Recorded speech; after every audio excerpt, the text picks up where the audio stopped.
Salve, salve, torcida tricolor! Sejam bem-vindos a mais um episódio de Bola para Quem Entende. E hoje a gente tem aqui a presença ilustre do Bandana, do Fala Bandana.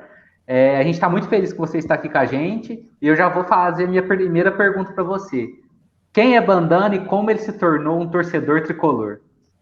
Como eu me tornei um torcedor tem uma história engraçada, que envolve meu pai, obviamente, né?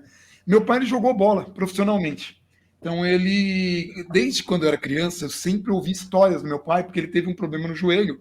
E ele ficou um período sem jogar, que foi o período que eu tinha um entendimento mais claro do que era futebol. Então, quando eu era muito criança, meu pai falou: olha, você pode escolher o time que você quer torcer, né? Meu pai jogou no Guarani, jogou no Serra Negra, jogou na Ponte Preta, tem umas histórias assim cabulosas dele, jogou muito pelo Banco do Brasil, pela ABB. E aí ele falou assim: você pode escolher o time, mas tem algumas regras para você escolher. Tem que ser time grande, tem que ser da capital e tem que ter 3 cores. E aí foi isso. Aí eu acabei escolhendo São Paulo, por acaso, sem nenhuma pressão. Não, eu tô brincando, meu pai era um cara super consciente e tal, mas ele falou isso mesmo, tá?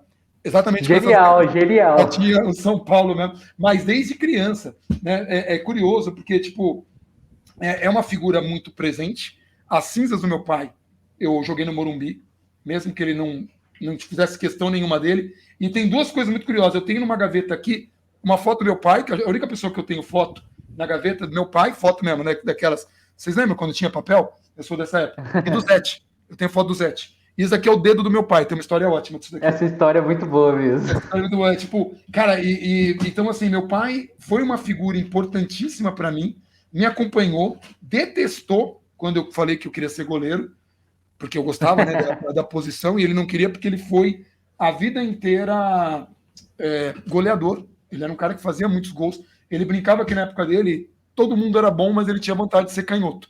Aí canhoto tinha menos, né? Mas ele contava essa coisa, então me ajudou a ter uma percepção de futebol. É diferente. Cara, nem todo mundo vai ter uma compreensão de linha tática, nem todo mundo vai ter o desenho tático na cabeça, nem todo mundo vai fazer. Mas tem várias camadas do futebol de entendimento. Então, as primeiras camadas que eu tive de futebol, eu lembro do meu pai contando uma história assim, o primeiro jogo dele como profissional, quando ele deixou a base e foi jogar no profissional. Na base, ele recebeu uma bola, ele estava acostumado a receber a bola no meio campo, com o zagueiro mordendo. Punha para correr, já era. Primeiro jogo dele como profissional, recebeu a bola no meio, virou, cadê o zagueiro? Com as 2 mãos na cintura, lá no bico da área. Cara, ele tomou um susto, tocou a bola de lado e caiu em si dessa diferença. Parece uma diferença sutil, mas da maneira como ele contou, era um mundo completamente diferente. Então, quando a gente fala de um garoto que sobe da base para o profissional, por melhor que seja essa transição, e no São Paulo, há pouco tempo ela vem sendo feita de maneira competente, desde a época do Gustavo Oliveira, e ele fala isso, mas ele fala que ele nem podia tomar crédito daquilo, porque as mudanças que eles tinham feito não era para produzir os resultados tão rápido, então a mudança é um pouco antes dele, mas houve uma mudança, a transição foi melhor feita, mas um moleque de base, quando vai jogar no profissional, vai ter isso. Isso tem a ver com essa vivência do meu pai, com isso que ele me passou, de me levar no Morumbi a primeira vez, enfim. Então, às vezes a gente estava assistindo um jogo e ele falava essas coisas que não eram tão óbvias, ainda mais para um garoto.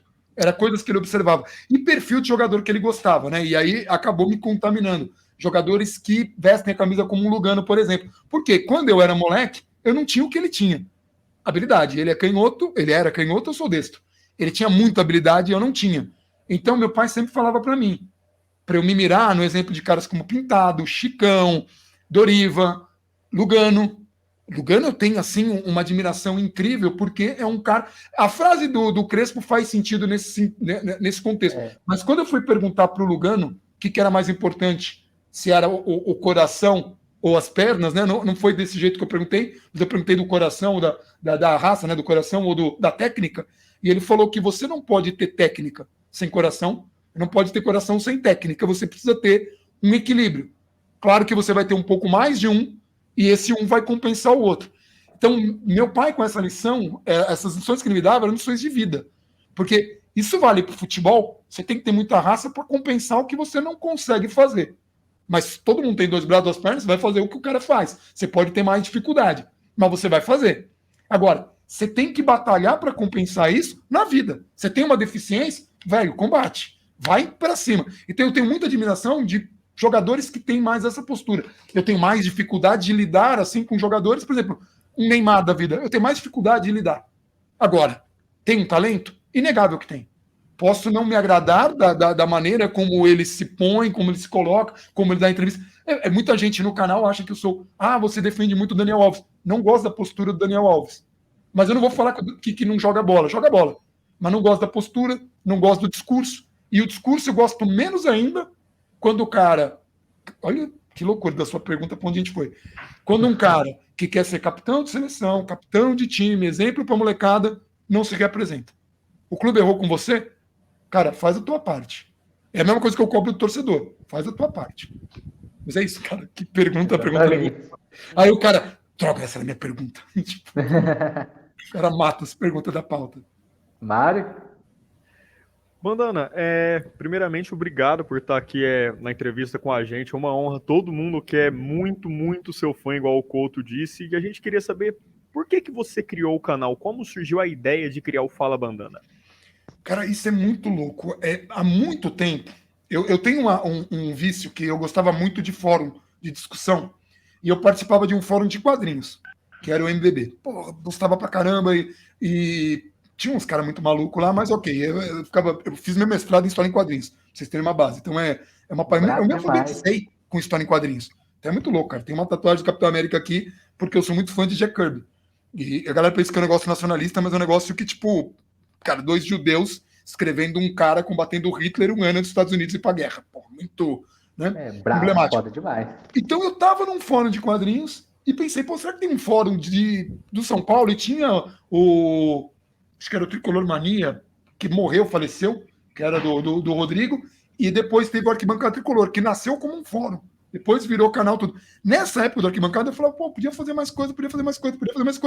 E aí eu comecei a fazer vídeo lá. Assim, à toa, de bobeira. E assim, a gente foi fazer uma vez uma cobertura, e lá que nasceu a coisa de eu vestir bandana. Porque até então, isso é muito esquisito, velho.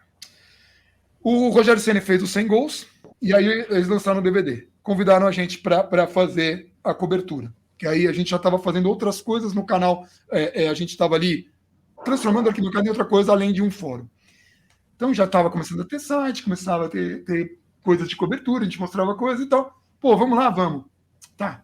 Aí, o que eu faço aqui, né? A gente não tinha equipamento, tinha uma câmera que eu tinha trazido de uma viagem, então era aquilo que a gente tinha, não tinha microfone, tinha nada, né? E eu pensei, cara, vai ter uma galera lá, e tinha mesmo. Eu vou tentar chamar a atenção de algum jeito aqui. E eu tinha bandana, porque eu gosto mesmo, mas eu tinha, mano, botei uma bandana da Harley ainda, e uma camisa de botão, eu falei, porra, tá muito ridículo, é assim.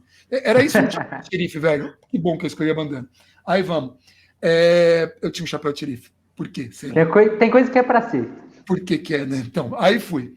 Aí cheguei lá, pô, era um shopping, o Rogério chegou, e aí tinha, tipo, tava pânico lá com mulher de biquíni. Mano, eu tava com uma ex minha, eu falei, porra, a mulher tá de biquíni, como é que eu vou concorrer? Aí a minha ex, não, mas não é tudo isso. Eu falei, pô, de fato não é. Olha, imagina, não é nada tudo isso, não é. Eu tomei uma cotovelada. Mas eu só tava olhando para constatar que não era tudo aquilo. Tá. Aí tinha um impostor lá de Rogério Ceni, cara, e assim, eu tinha pouquíssima imersão, tá? Pouquíssima, não era uma parada que eu assistisse, então se eu tivesse que falar com os caras ali, eu ia ter grandes dificuldades. Muito bom, TV aberta já não era uma coisa que eu consumia tanto. E aí, inclusive, eu vi esse episódio de Pânico. Eu era criança e eu vi isso. Pô, e eu participei de um programa que os caras foram me entrevistar com a Mauro Imagem, querendo que eu tirasse a bandana. Eu não tirei, porque eu falei, cara, é muito esquisito o que tá aqui embaixo, melhor não tirar. Mas esse dia, o Rogério chegou, muvucaram nele. Já! Né?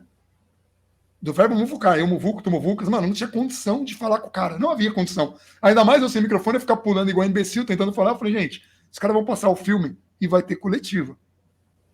Vamos filmar aqui o lugar para dar uma cara e tal. Aí falaram, pô, aquele ali é o Adalberto Batista. Ele acabou de assumir. Olha a lenda. Acabou de assumir como diretor de futebol. Falei, pô, vamos conversar com o cara. Falei, você quer dar entrevista? Ele ficou mal feliz, porque é a primeira vez que alguém chamou ele para dar uma entrevista. Aí tamo lá. Eu falando com o cara, ele do meu lado, eu falando com ele, sem microfone. E aí, na câmera lá, tava minha ex ali, muito improvisado o rolê, velho. E aí eu tô conversando com ele. olhando para o bolo do Rogério, olha a minha preocupação, não era nada. Minha preocupação era o Rogério passar, eles irem para a sala, alguém falar, todo mundo, e eu não ter corte. Então eu estava preocupado em tentar cortar o cara, que o cara começou a desandar a falar, parecia eu, e aí eu falei, caraca, velho, eu preciso estar aqui esperto. Aí eu fiz contato visual com o Rogério uma vez, duas, na terceira ele sai do bolo, e aí, tudo bem? Do nada.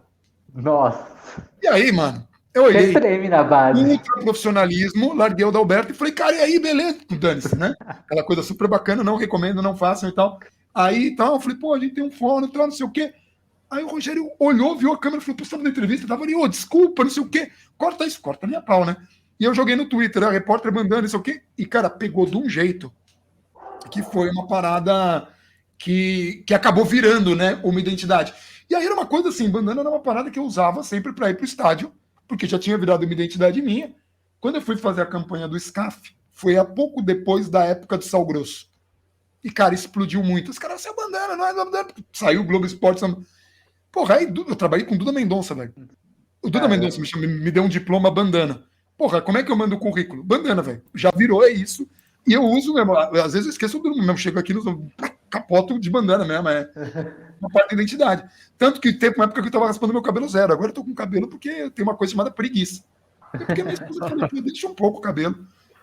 Ela nem liga tanto, porque nem vejo. Eu tô assim. Em casa, eu tô assim. Então nasceu daí. Essa loucura. Genial demais. Bandana, boa noite novamente, né? Queria te perguntar como começou essa relação com a Vives e de que maneira que isso envolve o São Paulo.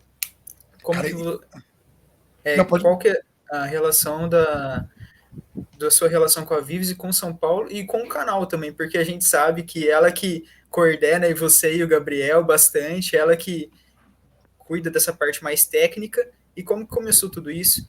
Cara, é muito louco, porque eu conheci a Vives por causa de São Paulo. A Vives escrevia, ela chegou a fazer parte do SPFC 1930, né? Que antes era 35, ou da campanha do sangue e tal, essa galera toda lá, ela escreveu um bom tempo para lá. Então eu comecei a gostar dela por conhecer nos textos, comecei a conversar por ela no Facebook, ainda confundi ela com uma outra Vivi que existia lá, muito top, muito bacana, quando a gente começou a se conversar. E aí a gente marcou um encontro quando ela vinha num curso aqui em São Paulo, porque ela é de Jundiaí, né? Agora ela mora aqui. Aliás, a gente casou. Agora a gente mora junto. Enfim, porque apêndice idiota, mas enfim. Aí a gente estava na Paulista, a gente foi se encontrar na FENAC, existia a FENAC ainda.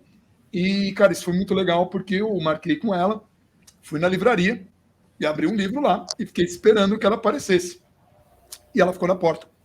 Eu fiquei lá com o livro aberto. Pra, causar uma boa impressão, mas isso não aconteceu. Porque daqui a pouco ela manda uma mensagem. Ela falou, eu tô aqui na porta. Eu falei, você não vai descer aqui, né? Não, né? Porque a gente já vai almoçar. Eu falei, tá, então eu vou fechar aqui o livro. Que eu tava fazendo pose. E tô subindo aí. E daí a gente foi comer num Subway. Foi o primeiro almoço nosso ali na região, tem um Subway perto ali. E eu tava sem meu cartão, velho. Porque eu esqueci na loja que eu fui comprar... Não vou falar cerveja, mas foi cerveja. No dia anterior. Depois eu achei o cartão, tá, gente? Por sorte eu tinha dinheiro, ela não pagou, não. E aí foi muito louco, porque eu conheci ela em função de São Paulo, e esse dia eu convidei ela para ir num sítio de um amigo meu. Acabei de conhecer a menina pessoalmente. A gente conversava muito, por Face. Acabei de conhecer, falei, pô, você não quer o sítio? A gente vai agora. É um sítio que fica ali perto de Nazaré, onde... Sabe onde jogaram o corpo daquela Emília Samud? Lá cortaram e jogaram o corpo lá? Lá perto. Se você for... Mano, juro que eu nem pensei. Olha a referência que eu dei pra menina. Aí eu falei assim, só que assim, se você for, você precisa avisar seus pais que lá não tem sinal de celular. E aí ela não foi. E eu pensei, pô, muito sábia. Muito. Juro pra você que não sei se pra mim era tão normal ir pro sítio, era um negócio tão tranquilo, tão amigável, tão familiar, que eu convidei a menina assim, de cara, para ir num sítio. A referência que eu dei foi uma mulher morta. Também não recomendo, tá, gente? No primeiro encontro, evite. Não é legal. Isso é sério. Mas aí daí, só para complementar, a Vivi, jornalista há muito tempo, trabalhou em jornal grande, ela trouxe Porque assim, quando eu comecei o trabalho, tem coisas que eu não gosto de ver vídeos meus antigos, que tem muita coisa de desabafo que eu deixava passar, e que me gerou, sim, bastante audiência, porque esse tipo de discurso ele é um discurso mais acessível. É um discurso emocional, é um discurso que as pessoas se relacionam melhor. Mas eu entendo hoje que, para mim, e isso eu falo por mim, eu não gosto de que as pessoas pensem que eu estou pautando ninguém. Eu entendo que ele pode ser prejudicial, porque você pode pilhar as pessoas e levá-las a um ponto de não racionalidade e de condenar sem pensar e tudo mais. Mas assim, eu já tive muita audiência naquele vídeo do 6-1, foi bizarro. Eu estava transtornado. Eu não vi esse jogo, graças a Deus. Pois é, não, eu estava transtornado. Era a coisa mais difícil quando acabava um jogo desses, ter que fazer um vídeo. E assim, isso muito antes. Então, a Vives ela vai trazer a coisa jornalística, a importância de fazer um trabalho, mesmo a gente sabendo que é uma guerra perdida em relação à audiência, a gente sabe que é um trabalho, a gente também faz uma aposta. De repente, a coisa muda em relação à linguagem. A gente tem um compromisso que é muito sério, a gente é muito Caxias para determinadas coisas. Então, por exemplo, a gente não pode aceitar brinde. Se aceitar, tem que sortear. Para ninguém falar que abriu o canal, pô. A gente compra ingresso. Por quê? Para ninguém falar, está fazendo isso. Porque as pessoas pensam que você está fazendo zona mista, por exemplo, e é uma parada que, como é que a galera fala? Para ter, não é mordomia, tem um outro termo que a galera costuma dizer, regalias. Não tem nenhuma regalia. Você entra com carteirinha, você vai numa zona mista, cara, por estar fazendo esse trabalho há muito tempo, eu nem ficava, e agora não sei qual é essa na gestão nova, eu nem ficava com a imprensa alternativa. Eu ficava com a imprensa tradicional. Quem pega os vídeos de zona mista, eu estava com o Edu Afonso da ESPN, eu estava com o Globo, eu estava só que eu tinha que ficar abaixado para não vazar. Então, cara, pensa se isso é muito regalia. Você tá ali na linha de cintura do jogador, com o microfone esticado, você vai ver os vídeos, o cara tá olhando para baixo, vendo um cara de bandana agachado, sendo massacrado com todo mundo ali em cima, porque era assim que ia. Você sempre tem que ficar concentrado na pergunta que você vai fazer, ver se ninguém fez a mesma pergunta, porque aí você já tem, aí você vai tentar pegar ou pegar um complemento, e quando às vezes, uma vez apareceu o Volpe e o Edu, bandana, puxa aí, e você tá só esperando a galera falar e pum, você tem que tirar uma pergunta porque tá todo mundo. Porque você espera o cara do link e tudo isso é muito complicado. Não tem muito de regalia. Mas tem uma questão de você ter uma história para contar, de você ter um entendimento do jogo e de você tentar colher do jogador aquilo que vai corroborar as coisas que você intui. Porque é uma coisa que o Gabriel faz com muita facilidade. Observar, fazer o desenho tático. Ele tem uma facilidade incrível de fazer isso. Muito rapidamente ele detecta, muito rapidamente, e ele tem uma memória prodigiosa em relação a como ele acompanha o futebol. O planeta, o Gabriel passa o dia inteiro assistindo futebol. Você vai falar, ele vai comparar um gol com a terceira rodada do inglês, vai falar quem que fez o gol, vai falar que o gol foi semelhante por causa disso, que o técnico fez. Isso é muito importante. Mas às vezes essa detecção ela exige que você consiga comprovar por que o São Paulo está jogando afunilado. É uma ideia do técnico? Uma vez eu fui entrevistar o Igor Gomes, ele ainda estava mais garoto, e o cara falou, não, uma ideia do técnico, comprou. Bom, aí a gente conseguiu corroborar, tá, então é uma ideia do técnico, porque quando dá errado, ninguém quer assumir, né, o filho, quando dá certo é bom, né? Era um problema daquele São Paulo, por sinal. Foi na época do Cuca, né? Foi num jogo, acho que pós o jogo contra o Bahia, isso aí. Os apentos são enormes, mas assim, entendo que a importância da Vives ela colocou rédea na coisa, também o Daniel Crepaldi, que é um cara que, quando eu fazia os primeiros vídeos lá atrás, cara, eu fazia vídeo do antes, do durante e do depois, e o vídeo saía depois. Então eu entrevistava a galera, quanto é que você acha que vai ser o jogo? Cara, não fazia o menor sentido como vídeo. Era bem ruim, esteticamente falando. Mas é aquela coisa que você vai dar cabeçadas, né? E coisas que hoje eu não faria, mas eu fazia muita coisa de humor. Eu levei um ganso pro estádio para celebrar a chegada do ganso. Eu levei um ganso vivo pro estádio, velho. Óbvio que eu não podia entrar. Mano, Meu Deus! Eu inteira com um ganso, velho. Tomando conta de um ganso. É difícil tomar conta de um ganso. Eu comprei um ganso manso em Atibaia. Depois a gente deixou ele num sítio, o ganso. Que a gente se compra. Um amigo meu queria comer o ganso. Eu falei, não, velho, o ganso é nosso ganso. A gente andou com ele no estádio. Mó bonitinho o ganso e tal. Genial! Cara, ele levei um ganso. Hoje eu não faria um negócio desse, mas assim. Mas por quê? Porque nessa época eu queria fazer uma parada de trazer alegria para aquele torcedor, porque assim, se tem uma coisa que eu sou apaixonado, é um pai que leva um filho, é um tio que leva um sobrinho, é um amigo que leva outro. Quem vai no estádio, se você vai com frequência, você vai adquirir hábitos que o dia que você não pode ir te farão falta. Então é o lugar, é o sanduíche que você come, ou o sanduíche que você não come porque você está sem grana, é a coca que você toma, ou ou a cerveja naquele mesmo lugar. Quando a pessoa não está lá, que é o caso do meu pai, as cinzas dele estão no Morumbi, mas ele vai estar presente mesmo não estando mais aqui. Isso para quem acredita em Deus e fala que ele está ao teu lado, ou quem não acredita e fala, cara, eu sinto a presença dele porque isso era muito palpável, isso era um negócio que eu fazia, e é uma relação muito forte. Então eu queria muito trazer essa alegria. O episódio do Sal Grosso foi para isso, e foi ideia da Vives. Foi um negócio que estourou muito no canal que eu tava, a gente tava com 20 mil, foi para 200 mil, porque saiu no Globo Esporte no dia seguinte. Mas a ideia do Sal Grosso foi ideia dela, e, pô, jogar Sal Grosso, fazer brincadeira e tal, tipo... para mim era só uma brincadeira, não é urucubaca, zica, nada disso, é só uma brincadeira. Ainda tomei pancada de organizada que falou que aquilo era coisa de rival. Eu falei, caraca, vocês não comem churrasco, não? Porque no churrasco tem Sal Grosso, né, velho? Mas eu não ligo também, entendeu? Tipo assim, eu entendo. Futebol é um negócio de muita paixão e é muito delicado porque eu enxergo São Paulo de um modo, cada um de vocês, vão enxergar de outro modo. E as referências que cada um tem são diferentes. Eu tenho uma relação com São Paulo que eu falei uma vez, até entrevistando o Mauro Betti. Eu tenho muito gol de imaginação, coisa que vocês talvez não tenham, que era o gol que você escutava no rádio, você não via. O gol acontecia na tua cabeça. Tinha um cara que fazia gol de imaginação, que superava a tua imaginação, que era o Careca. Eu era apaixonadaço pelo Careca. Primeira vez que eu falei com o Careca, velho, eu tremi bastante. Eu fui falar com eu peguei o contato dele porque eu fui tentar fazer uma entrevista. Eu falei com o Careca e eu dei cara, deu uma travada, cara. O Careca era um cara muito grande para mim como um garoto, porque tinha uma mística no Careca que eu nunca vi em jogador nenhum. Por exemplo, tem uma geração que tem isso com o Luiz Fabiano. Eu nunca tive isso com o Luiz Fabiano, porque o Careca era um cara muito mais decisivo do que foi o Luiz Fabiano. E tecnicamente muito melhor. Eu sei que muita gente pode ficar chateado de eu falar isso, mas o Luiz Fabiano foi um grande jogador, jogou muito, fez muitos gols. É que o Careca era uma coisa diferente e eu tinha essa relação que eu era um garoto. Aí você imagina, o que é Clube da Fé para vocês? Por que o São Paulo é Clube da Fé? Tem toda a história, tem a moeda que cai em pé, tem a história do mais querido, tem a história do Clube da Fé. A história do Clube da Fé, para mim, foi o título de 86 disputado em 87. Cara, eu sou de 75. 87 eu tinha o quê? 12 anos.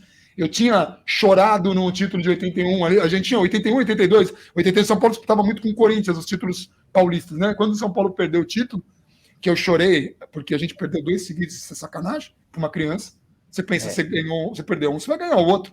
Minha mãe mudou para São Paulina nesse dia, inclusive. Em 87, pelo Campeonato Brasileiro de 86, mas o jogo foi em 87. Porra, Campeonato Brasileiro, Guarani, que tinha Evair, Guarani era um time monstruoso. E aí a gente teve aquela partida que vai para a prorrogação. Quando chega nos 14 da prorrogação, tava eu e meu pai ali, meu pai fala, meu pai não queria que eu visse aquilo, ele falou, filhote, vai para casa, vai pro quarto. Já foi. E eu fui rezar, velho. É legal, criança. Né? Aí você vai lá, Deusinho, você trata Deus no diminutivo. É uma da hora ser criança, você pode fazer umas paradas que depois você não pode mais. E, cara, juro, eu tava rezando, meu pai gritou gol. Meu pai jogou no Guarani, tá, cara? Mas ele nunca, torci pro São Paulo, óbvio. Mas ele gritou gol, podia ser qualquer coisa. Cara, essa imagem eu tenho na minha cabeça, assim, tipo, com detalhes. Eu corri pro quarto, abri a porta, meu pai tava pulando na cama de cueca e minha mãe tava embaixo dele. E meu pai tava pulando assim, minha mãe tava embaixo, e ele tava pulando, tipo, nadando. Mas sabe quando você tá comemorando? E gritando, careca. Cara, eu não consegui olhar pra TV, eu tava hipnotizado por aquela figura, que tipo, cara, mano, me arrepia até hoje. E assim, toda vez que eu vejo o Careca, eu agradeço ele por esse gol. Pra mim, Clube da Fé nasceu ali. Como é que você vai nos 14 minutos e fumaça, que você dá um chutão pra frente, desvia de cabeça do pito, o cara me pega de primeira, me leva o jogo pros pênaltis e a gente ganha? É um título que, cara, eu tenho um primo meu ponte pretano, que o pai dele tava provocando ele, porque meu tio torce pra qualquer time de Campinas ali, né? Pô, vem ver aqui o time ser campeão de Campinas. Mano, saiu o gol, meu primo quase pulou no pescoço do meu tio, pulando e comemorando. Então, assim, o Clube da Fé nasceu aí. Então, eu tenho uma relação disso. Eu vou enxergar o Careca de um jeito diferente do Luiz Fabiano por causa de referências.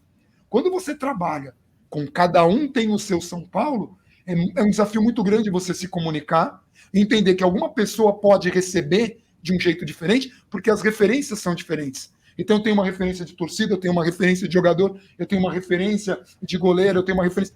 que é diferente de algumas pessoas, né, cara? Eu vi o Tele de perto, eu fui ver treino com o Tele Santana, e eu era apaixonadaço pelo Tele, porque eu chorei na Copa de 82, e foi um dos melhores times que eu vi jogar na vida, aquela seleção de 82, o São Paulo, de 92, 93, e aquele Barcelona do Manchester, do Guardiola, que eram times muito encantadores, que aquilo não era futebol, aquilo é outra coisa, aquilo é uma coisa diferente, né? Então, assim, eu adorava a coisa de defender o futebol arte, eu acho legal defender o futebol bonito, eu acho legal você defender a coisa correta. Eu não vou comentar aqui agora daquele episódio do Rodrigo Caio, que ali tem um erro, é uma situação delicada, mas se entrar na pergunta eu comento isso, mas o São Paulo, para mim, sempre teve esse valor.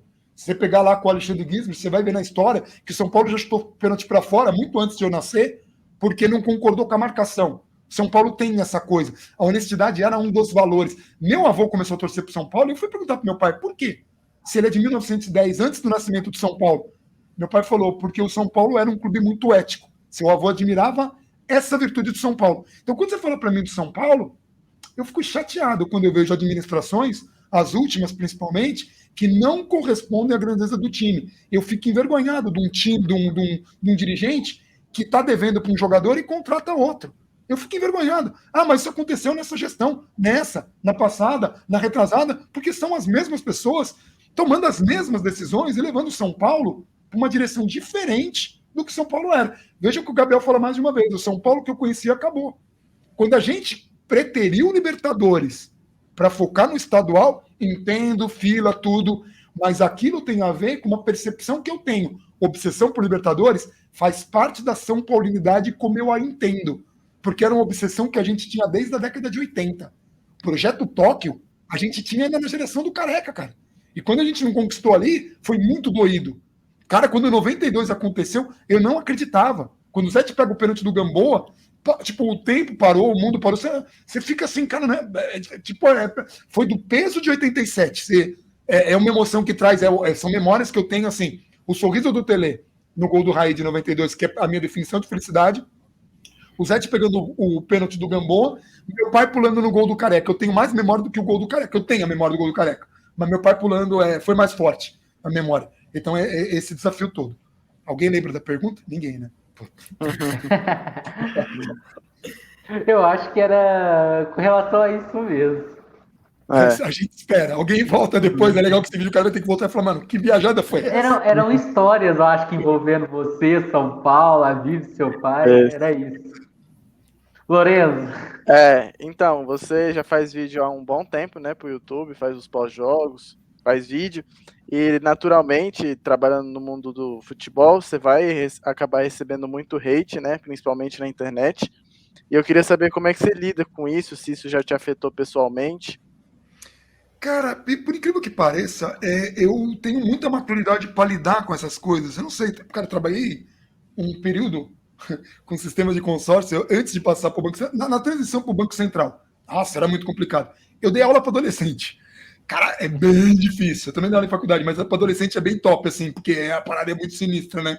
E eu entendo muito por causa disso que eu falei para você. Eu acho que isso são coisas que eu aprendi com meu pai. As pessoas são diferentes, e o fato delas pensarem diferentes, a gente está numa época que tudo é demonizado, né? Então hoje um cara tem um posicionamento político e as pessoas julgam o caráter dele em função daquilo. Nem sempre. Nem todo mundo é bondoso porque apoia X, nem todo mundo é maldoso porque apoia Y. Em alguns aspectos, quando a coisa já descamba de vez, aí já muda de figura e tal. Mas, em geral, você pode ter pessoas de aspectos diferentes e de percepções diferentes. Então eu entendo que eu não vou agradar muita gente e meu discurso não vai agradar muita gente. Me incomodava no começo, assim, porque você, às vezes, é associado a coisas muito estranhas. E eu vou explicar isso. Quantas pessoas hoje estão fazendo o conteúdo do São Paulo? Uma vez eu fiz um vídeo com o Barulho e ele falou assim, cara, você foi o primeiro, né? E eu falei, cara, não faço ideia. É possível. Ah, não, porque eu via você, daí eu fui fazer, daí não sei quem foi fazer. Muita gente fala que começou me assistindo. E aí eu fico pensando, será que eu tenho responsabilidade numa galera que faz um conteúdo diferente do que eu entendo benéfico ou maléfico? Eu não vou ficar pensando nisso, porque as pessoas têm entendimento, elas têm o direito de se expressar essa São Paulinidade, mas eu tenho que colocar e pontuar o que eu acho que é importante, porque é uma opinião embasada, e tem que estar preparado para enfrentar pessoas que não vão gostar. Não estou determinando, não estou julgando, só que assim, como hoje tem muita gente fazendo conteúdo, pô, só nesse canal são 7, né, aqui, que estão fazendo conteúdo. Aí a gente tem trocentos outros influenciadores, hoje no São Paulo, com muito público, com mais público até às vezes, ou mais influência do que os caras da televisão, né? Então você vai ter uma quantidade enorme. Para você, que é o cara que está assistindo, por exemplo, a galera que está assistindo a gente agora, para você não se perder nisso, isso é uma coisa que o cérebro humano faz, tá, gente? Isso é natural. Você tenta colocar todo mundo numa caixinha para que você possa, se alguém te perguntar, você falar, o Mauro Betti, é o cara que escreve muito bem, um poeta escrevendo e tal, não sei o quê. O Birner, muito analítico. O PVC é uma enciclopédia. O Mauro Betti, o torcedor. Sabe, você cria esses pequenos apelidos e coloca as pessoas em caixinhas. Às vezes, quando você não gosta, você vai colocar em caixinhas que não fazem sentido. Então, por exemplo, eu já fui acusado de o cara não fala mal porque ele não quer perder regalia, né? Que eu já expliquei aqui que não é regalia. Eu critico diretorias, no plural, desde o terceiro mandato juvenal. Se tem alguém que vai brecar acesso, que tem poderes para brecar acesso, mesmo eu tendo a CESP, é diretoria. Se eu não quisesse perder, eu estaria preocupado em defender diretorias. Aí eu fiz uma participação na Jovem Pan ontem no pré-jogo, e eu vi lá nos comentários um cara falando assim, eu vi hoje, né? Esse defendeu a Era Leco até o final. Eu defendi a Era Leco. Aí eu pego os vídeos e falo, cara... É complicado. Mas por quê? Porque o cara coloca numa caixinha que vai fazer sentido. Porque o que acontece? Se você não é verborrágico hoje, se você não chega... Por exemplo, eu falava assim, o Sidão não tem competência para jogar como goleiro de São Paulo. Por que você está defendendo ele? Porque se você não fala que ele tem que morrer, tem que ser expulso do clube e tacar em pedra nele, a galera acha que você está defendendo. Então vira aquela coisa, você está passando pano pro jogador, porque você tem... Não. Quando você faz análise, você costuma... porque você tem ali o senso comum. O senso comum é aquela parada da paixão. Então eu odeio um jogador, eu vou massacrar. Então, tal jogador perde todas as divididas. Porra, você pega números que não... Você pega trechos do jogo que não é isso. E nem todo mundo entende de jogo. Aí que é muito legal. Nem todo mundo entende de jogo, mas todo mundo fala como se todo mundo entendesse. Eu já fui discutir com caras, e sim, eu joguei goleiro por muito tempo, fui federado e tal. Eu tive treinamento específico de goleiro. Não, porque eu entendo da posição e não é assim que sai. Pô, mas de que escola você está falando? Porque qual a escola que o Volpi está inserido? Qual era a escola do Rogério Ceni? Porque essa parada de ajoelhar, né, que o Rogério fazia, que era muito da escola latina, eu não gostava mais da escola do Valdir de Moraes, que era a linha do Marcos, do Zete, né, é uma escola que eu gosto mais. Eu jogo assim, o Perecini joga na escola do Rogério, que não é do Rogério, né? Escola uruguaia, escola argentina. O Perecini é aquele cara que 70% das bolas, 80% das bolas, ele tá no posicionamento correto. Se o cara fizer o diferente, é possível que ele tome o gol, é mais possível. Mas poucos que fazem o diferente. A decisão que você vai tomar é sua. Você vai jogar hockey, você vai jogar no esquema híbrido, você vai jogar no butterfly, você vai jogar no stand-up, tanto faz. É uma escolha tua. Aí você vai arcar com as consequências disso. Hoje todo mundo se coloca em caixinhas. Então eu entendo que algumas caixinhas minhas não fazem sentido mesmo eu falando.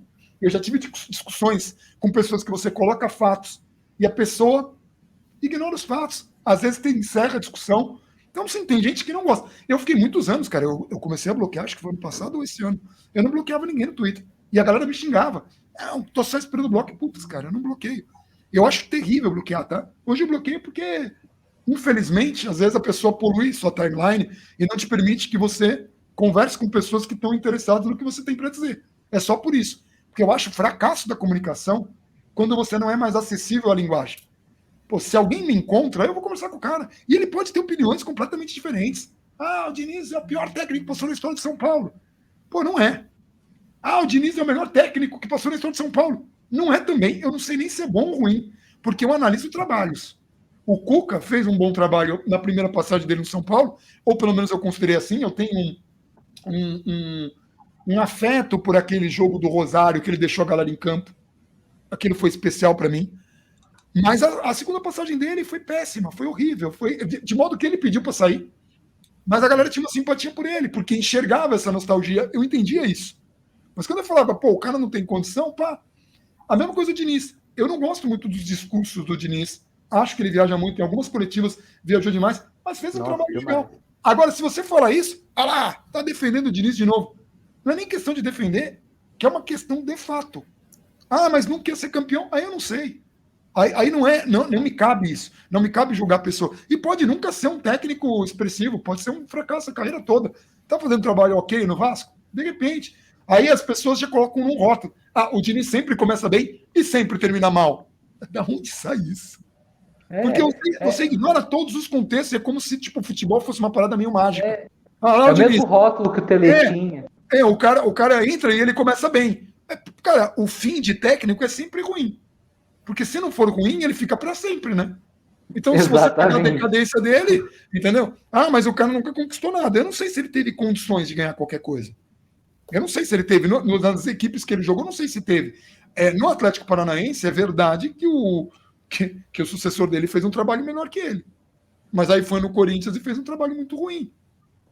E aí? É um técnico bom? É um técnico ruim? É circunstância? É grupo? Olha, tem um monte de coisas. Analisar tudo vai dar a impressão que ou você está querendo passar pano, ou que você está querendo defender. É um trabalho árduo, mas ele precisa ser feito, mesmo que seja para ficar de registro. Porque, de repente, no futuro, as pessoas vão ter um entendimento diferente daquilo. Né? Então, assim, tem jogadores, por exemplo, o Danilo. O Danilo saiu meio chutado do São Paulo. A galera não gostava do Danilo. Pouca gente lembra disso. Quando ele foi embora, ninguém morria de amores pelo cara. Você pega a entrevista dele e sai, tipo, ninguém morria de amores. Quando o Danilo tinha a possibilidade de voltar, ninguém queria o cara.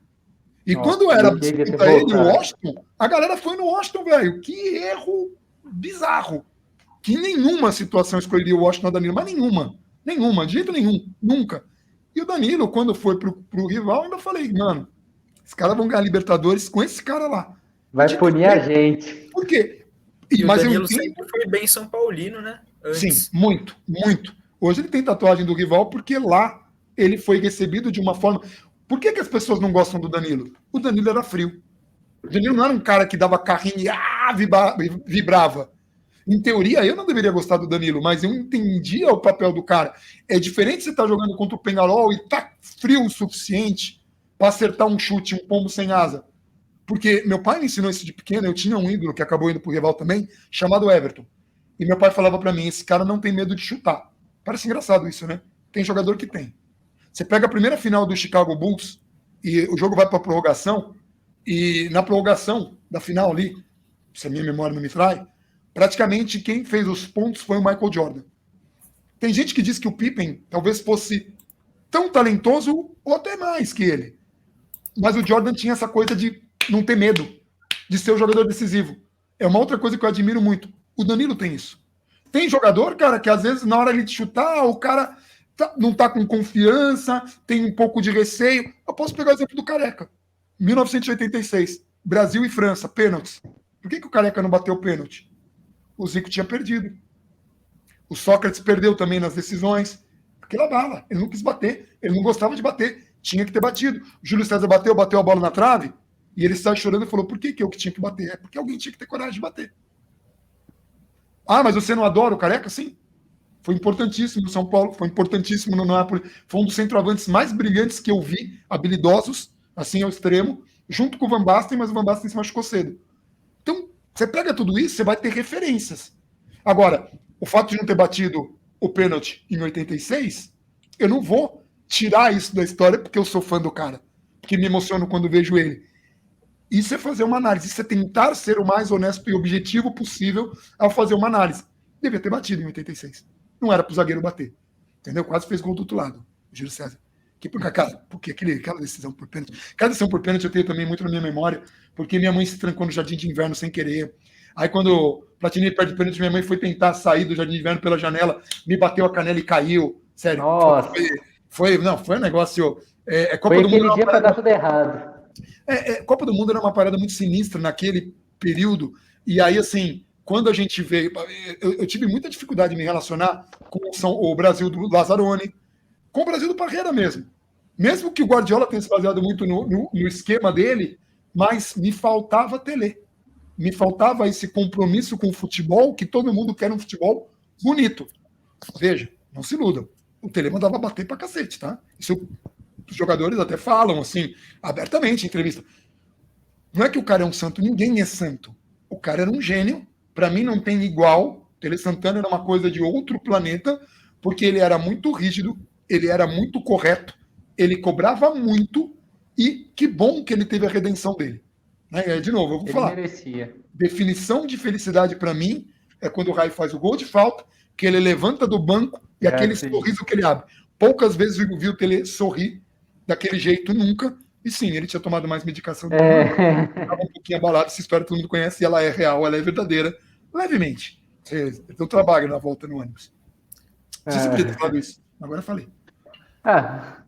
Bom, eu vou pular minha pergunta e vou passar para o Mário. Já.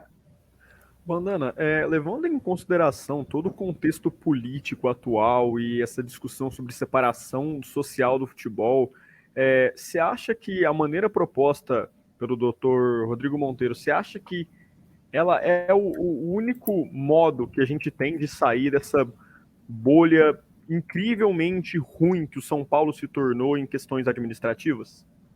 Então, tem uma coisa que a gente, quando fez uma das entrevistas com o Dr. Rodrigo, a gente fez com o Vitor Birner. E tem uma coisa que o Birner fala nessa entrevista, que o São Paulo, nos seus momentos mais vitoriosos, foi justamente quando o time foi um time de vanguarda, um time pioneiro, um time que pensou fora da caixa. Hoje a gente está sendo administrado por alguns desses mesmos caras lá de trás, que continuam com as mesmas ideias, que não teve uma renovação de ideias, que as pessoas ficam preciso conservar aquilo, não, a gente sabe que... E hoje nós temos que concorrer com uma super equipe que é o Flamengo, que arrumou a casa, coisa que o São Paulo não fez. São Paulo podia ter feito, não fez. O Flamengo arrumou a casa, mas é um time midiático, é um time de massa, é um time do Rio, que é onde fica a CBF, onde fica Rede Globo. É um time que tem tudo. É um time que teve... É um time conhecido, cara, no mundo. É um time bem estruturado. E que tem uma captação, uma capacidade de captar dinheiro fora. Aí a gente tem mecenas no Atlético Mineiro, a gente tem mecenas no Palmeiras, a gente tem essas contratações do Corinthians que colocam o time num outro patamar. E a gente tem o São Paulo endividado, a gente tem o São Paulo sempre prometendo que vai arrumar a casa, a gente tem o São Paulo que na era Leco, de modo muito irresponsável, tinha fechado a contratação, era Volpe, Hernanes e Pablo. Fechou. É isso. Aí a coisa não funcionou. Traz o Cuca. E aí a gente foi pacotão. Tipo 9 reforços, entre eles Pato, que o Cuca nem queria. Mas que o São Paulo falou, não. Isso não vai interferir em outras contratações que você queira. E, cara, quem que vai pagar isso tudo? Aí a gente tem Daniel Alves, Juan Fran, trouxe um e trouxe o outro. Porque a gente achava que era um ou outro. Trouxe o Daniel Alves daquela promessa lá para frente. E isso pegando empréstimo bancário para giro de caixa. Pouca gente lembra. Aí a gente chega na gestão nova. Vem transparência, não sei o quê, que aprovou as contas da antiga. A mesma coisa o Leco aprovando as contas do Aidar, ainda que ele tenha bloqueado lá a comissão da Farist, mas enfim. É a mesma galera, fazendo as mesmas coisas. Por que a gente pode esperar diferente? Não, mas agora fez diferente. Aí a gente tem que falar que há coisas a se elogiar das piores administrações possíveis. Do Aidar eu não consigo lembrar nada, mas do Leco conseguiu blindar jogadores. Blindar, isso é importante. Isso é uma coisa que é importante. Toda administração precisa fazer. Dessa gestão, o processo de escolha do Crespo foi um dos melhores processos de escolha dos últimos tempos.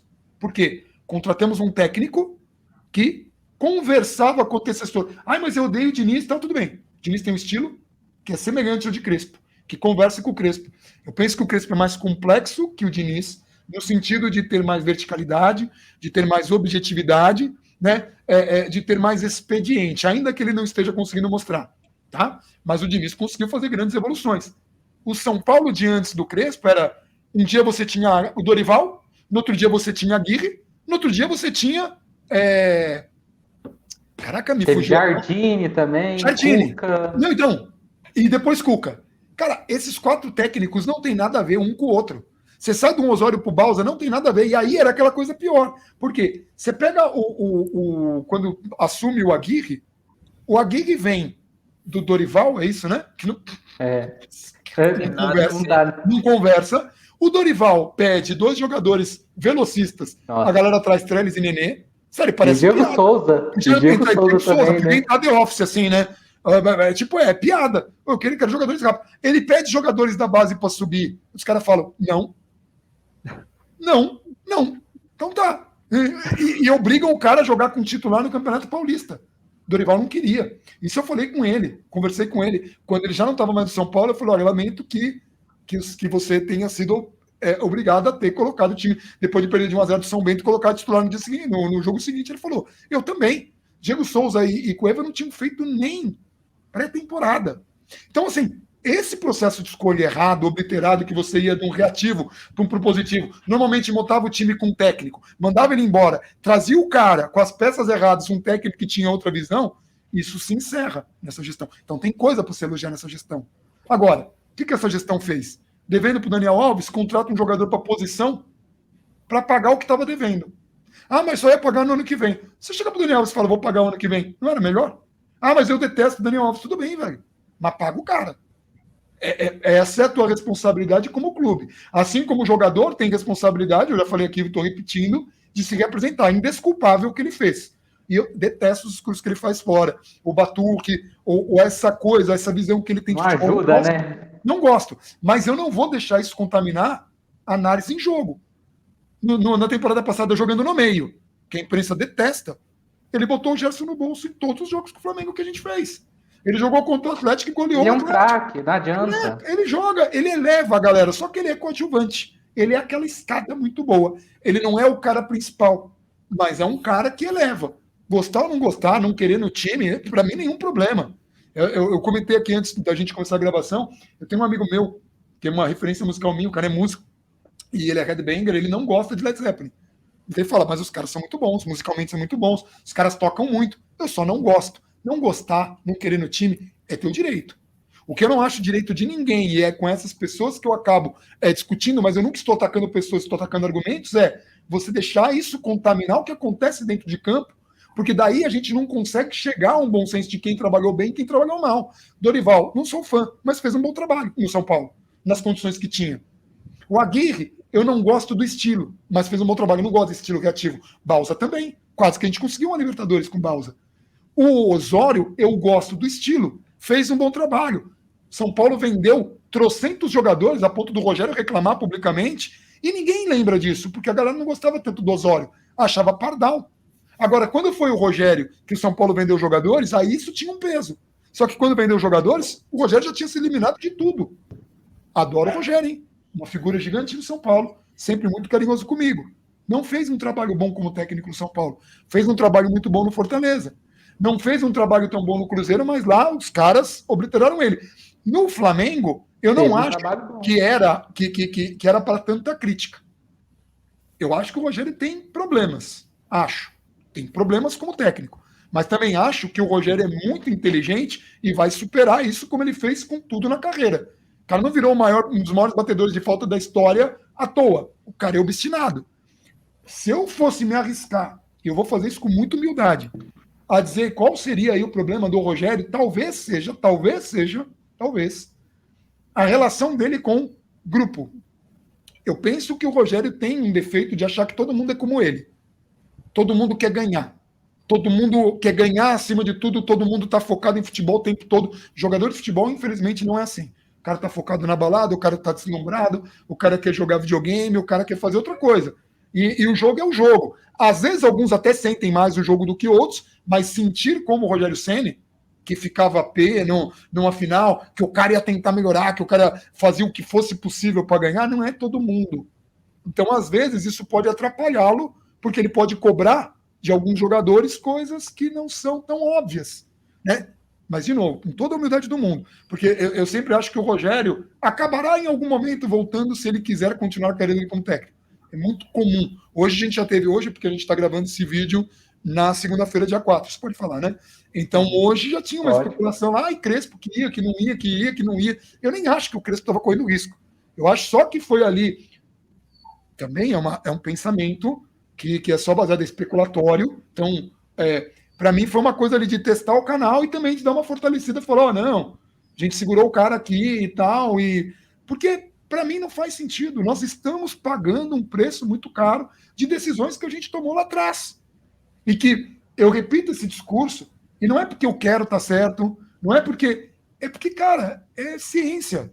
Tipo, a gente teve um grande sacrifício lá atrás, que não é a pausa que a gente teve, que vai melhorar muito alguns aspectos, mas ela não é mágica, do ponto de vista, senão ninguém precisava de férias.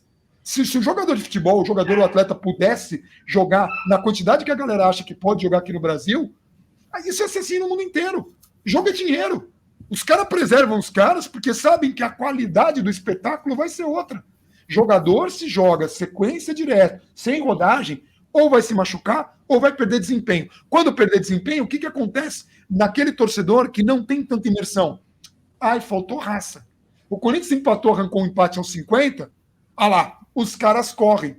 O São Paulo teve 2 ou 3 jogos que a gente disputou e conseguiu ganhar nos acréscimos. Mas aí não é raça, aí é acaso, aí é bomba meu boi. Então, assim, você consegue fazer leituras diferentes. Percebe como é difícil da gente comunicar sem agredir? Porque você vai falar isso, mas o cara, ele quer acreditar naquilo, então quando você está falando, ele já está te odiando. Hoje em dia as pessoas transformaram opiniões em partes delas. Então é como se fosse um braço, tua opinião. Então se alguém está falando uma coisa e você acredita em outra, a pessoa está falando, teu cérebro está, não, esse cara é um idiota, esse cara é um imbecil. E aí você quer colocar qualquer coisa. É um desafio muito grande. Eu tento conversar com todo mundo e eu respeito todo mundo, o tempo todo. Dificilmente eu perco a linha. Eu não lembro de ter perdido a linha com ninguém. Eu já fui mais duro e mais agressivo com pessoas que, tipo, foram machistas com a Vives. Né, a mulher do bandana agora tá querendo... Pô, mulher do bandana, eu acho meio sacanagem, saca? Tipo, acho meio... Né? Tudo bem que às vezes eu chamo o Brad de Giselo, mas eu não acho que ele se incomode com isso. E é meio de piada. O cara é bom pra cacete, velho. Eu não entendo tanto de futebol americano, tá? Eu torço pro Buccaneers porque... Cara, eu tenho um time que eu amo mesmo de paixão, que é o Devils, de hockey. Eu gosto muito de hockey. E tem coisas que eu acho muito interessantes, porque eles tinham um Rogério Ceni lá, que chama Martin Brodeur, que o cara revolucionou o gol. O cara revolucionou a posição. De tal modo, olha que curioso, ele chegou no mesmo ano que o Rogério, o primeiro gol dele foi no mesmo ano que o primeiro gol do Rogério, e ele era o melhor cara da liga com stick. Como o Rogério é conhecido como o melhor jogador com as pernas, né? O stick é a perna do hockey, né? Vamos colocar assim. É coincidência demais. Atrás do gol de hockey tem 2 linhas perpendiculares, que foi uma regra que foi criada para inibir o Brodeur de tão habilidoso que ele era. É só ali atrás do gol que o goleiro pode se movimentar. Chama Brodeur Rule, era o apelido. A regra Brodeur, a regra que a galera colocou para inibir o cara que era muito habilidoso. Ele é considerado o GOAT, né? O melhor goleiro da história. Eu torço um pouco, muito por causa desse cara e por causa do Mr. Devil. E ele, no final, por que ele fez isso? Ele foi pro St. Louis Blues para jogar 7 partidas. Não, fica direto. Ele jogou 24 anos no Devils.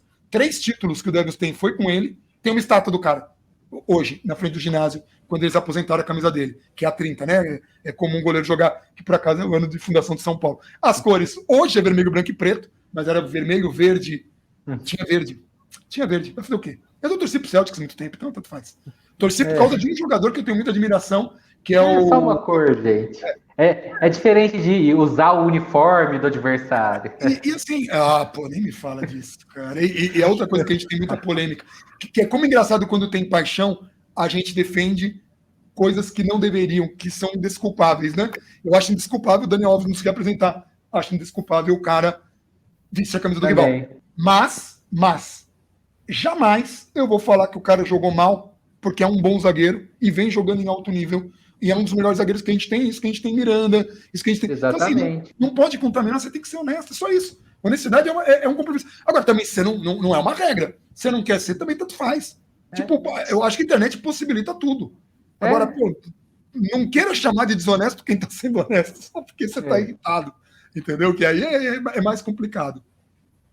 Mas o Buccaneers eu entendo pouco de futebol americano, cara. Eu tô assistindo, eu fico muito perdido. O jogo de ontem mesmo eu fiquei tenso, uma bola na trave. Caraca, o cara errou um chute, velho. Eu falei, não, esse cara errou um chute.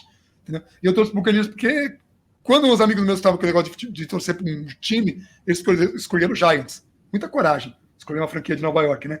Que nem escolher o Knicks para torcer na NBA. Pô, é muita coragem, velho. Não sei o que acontece com essas franquias. É uma franquia muito querida. Aí os caras falam, vai torcer. Eu falei, querido, não dá. Tem um time de futebol americano que tem, o símbolo de pirata. O mascote dele chama Capitão Fear. É um cara de barba ruiva. Não é ruiva, é mais preto. Ruiva na minha cabeça. E bandana vermelha. E os caras têm um navio, que quando eles fazem, explode canhão. Cara, não tem como. Tem um sangue pirata, velho. Meu Facebook, a linguagem era pirata. O meu Facebook. Sabe que tem língua pirata no Facebook, né? O meu era. Meu Deus. Olha a minha caneca, velho. A caneca, a famosa caneca. Pois é, famosa caneca, então. Aí não tinha como não torcer pro Buccaneers, não tinha nem como. Aí a Gisela foi pra lá, velho. Quem que ia imaginar que o cara ia pra lá e ia ganhar um título? Eu achei que ia torcer pro Buccaneers e nunca ia ser campeão. Esse jogo, eu tenho péssimas memórias desse jogo. Meu Deus. A gente foi muito assaltado, cara, na Libertadores. Mano, muito assaltado. É ridículo, né? O São Paulo ser assaltado dentro de casa numa Libertadores. A gente foi assaltado em todo lugar, porque naquele ano, eu não sei se foi porque... 94 também. Eu não sei se foi porque Narcos voltou, mas, cara, a galera deu uma ajuda ali bizarra. Porque o cara, ele tomou uma bicuda e tomou um pescoção. E foi punido. Ele deve ter falado alguma coisa. Oi? E o cara que deu a bicuda? Não, o cara que deu a bicuda. O Borja brigou. Alguém expulsou o cara? Porcaria nenhuma. Os caras brigam e vale. O outro tomou pescoção, não vai. Rapaz. Fora o que aconteceu em campo, né? E 94 teve pênalti, né? 94 teve pênalti. Pô, mas escandaloso o pênalti. Tá louco. Pô, o cara tem aquela história também, né? Do presidente do Vélez ir lá no vestiário do árbitro. Cara. Entendeu? E tinha aquela coisa do Chilavert. Puta, eu não gosto do Chilavert, tá louco. Não gosto mesmo. E o Palhinha, né? Que raiva, né, velho? Porra. Mas bateu. Entendeu? Bateu. E aí? Bateu o pênalti. É importante bater. Mas não bater daquele jeito, eu prefiro que a gente tivesse batido. Aí tem outras coisas do Palhinha aqui, mas aí é outra coisa. Mas enfim, deixa pra lá. Mas bateu. Fez o papel ali. E jogou muita bola também. É que foi muito desonesto não ganhar aquela Libertadores, cara. Eu não sei o que me dói mais, sabia? Aquela Libertadores ou aquela Copa do Brasil com o Cruzeiro. Que até hoje eu tô tentando entender que o Levi colocou o Axel 200 anos parado para dar uma segurada. Porra, brabo. A participação do cara é fantástica. Porque ele recebe a bola, ele tá confuso, ele recua, o Rogério Pinheiro faz falta no brother. Na barreira, o Axel levanta a perna, a bola passa por baixo da perna dele, é o gol do... O Bandana, o que eu ia te perguntar? Que recentemente, né, nessas últimas semanas, nós vimos crescer nas redes sociais um movimento por parte da torcida que foi a hashtag do Separa São Paulo. Sim, eles foram bem precursores de colocar essa hashtag. O contexto foi muito bom, né? Porque tinha algumas matérias que saíram de escândalos de pessoas ligadas a essa gestão, pessoas fortes, né? Então, o timing foi perfeito, mas continua a pergunta. Que Exatamente. Hoje eu estou atrapalhando o Miguel. Não, aí eu ia te perguntar que era mais ou menos sobre isso mesmo. Como que você avalia esse tipo de movimento e você acha que essa hashtag, essa mobilização por parte da torcida para mostrar para o pessoal lá de dentro que a torcida está insatisfeita com o momento do clube, você acha que chega lá dentro? Como que chega? Qual que é a sua opinião a respeito? Chegar lá dentro, chega. A gente sabe que a torcida é muito termômetro disso. Tem os aspectos positivos e negativos. O que eu vejo assim de negativo? Quando a gente fala de um projeto, é um projeto que aumentará a capacidade de captação de recursos de São Paulo e fará com que o clube perca ali um ciclo terrível de a gente repetir os mandatários. Entendo que hoje o clube, ele é um clube, é uma sede social, é dali que sai o mandatário do clube. Então você tem que torcer que naquela sede ali tem um cara iluminado que vai fazer um grande trabalho. É possível, aconteceu na nossa história, mas é menos provável do que você ter o planeta todo à disposição para exercer esse cargo.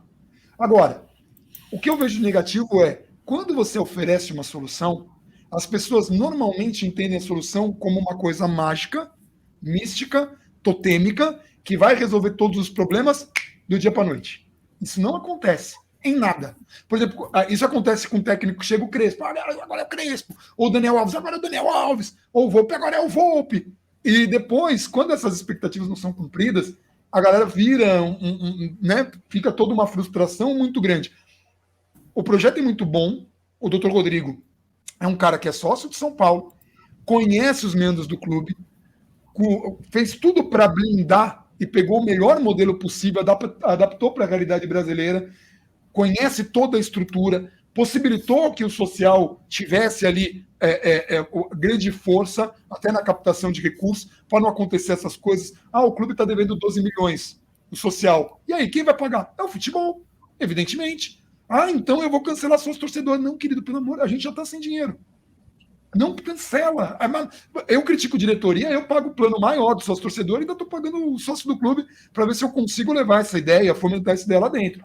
Mas que fique muito claro para todo mundo que está assistindo, e eu vou tentar esclarecer isso na live que a gente vai fazer quarta-feira, que aí eu não sei quando vai sair esse vídeo, se vai ser no futuro ou no passado, mas a live vai acontecer quarta-feira, que é dia 6. Só te interromper, vai sair no passado, então essa live já está íntegra lá no canal Fala Bandana, tá? Eu não vou falar que ela já aconteceu para não zicar, mas possivelmente já tenha acontecido, e vai ser o quarto vídeo que a gente vai fazer com o Dr. Rodrigo. É uma coisa muito importante. Esse projeto exigirá muito trabalho, como qualquer coisa. Futebol não é simples, não é fácil, não é passe de mágica, mas dará condições para o clube chegar num outro patamar. Então, é muito importante esclarecer isso para todo mundo. É muito importante esclarecer, e eu acho importante também que se divulgue, porque, veja, tem um estudo, engavetaram um estudo de um cara muito sério, de um cara super acessível às pessoas que hoje comandam o clube e às pessoas que estavam disputando as eleições com esse que hoje está lá, que é o Júlio Casares. Tanto o Natel quanto o Júlio têm acesso fácil ao doutor Rodrigo, ou mesmo as pessoas que estão ali na direção. Todos eles têm.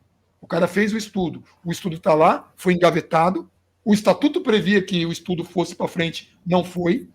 Agora a gente vai ter essa discussão, já tem time que está começando. Qual que é meu receio? Vem um rival, por exemplo, e faz, considerando que também é um time de massa, que também é um time midiático, que é quase que o espelho do Flamengo aqui, porque sabem trabalhar isso. Eu tenho uma crítica ao São Paulo na comunicação, às comunicações, ainda que a gente tenha tido comunicações boas no clube. Mas a comunicação, de um modo geral, ela sempre se apoia nas conquistas. Sempre. Isso, para mim, é um erro. Sua relação com o clube não deveria ser calcada em títulos. Ela deveria ser calcada nessa paixão e nessa identificação com valores que o clube tem e que você se sente representado por ele. E por isso que é um desafio, porque nós temos pessoas diferentes, com imersões diferentes. É o cara que começou a gostar de futebol porque jogava no videogame. Isso acontece. Eu comecei a gostar de hockey antes jogando Mario Lemieux no Mega Drive e depois a linha toda da NHL, da EA. E também a da 2K, que pena que parou de fazer. Porque não tem, para computador, você tem que ter videogame. E o Switch não tem. Então você tem que ter Xbox ou PlayStation para jogar NBA. NBA não, NHL. Tem um cara que começou com videogame, tem um cara que acha que é como videogame. E São Paulo precisa ter valores, e não tem, que não seja o título, para conversar com esse. Então tem que trazer essa coisa do clube da fé, tem que trazer do time persistente, tem que trazer do time do povo. A gente tem Paraisópolis ali, gente, pelo amor. O São Paulo sempre teve uma relação muito boa com essa galera. Eu acho muito curioso que o Corinthians hoje tem uma arena milionária, tem um ticket médio altíssimo, tira sarro do São Paulo que o ticket médio é lá embaixo, tem o furor na arena, e aí os caras falam assim, a gente é o time do povo, aqui é favela. E o São Paulo é a elite. Como?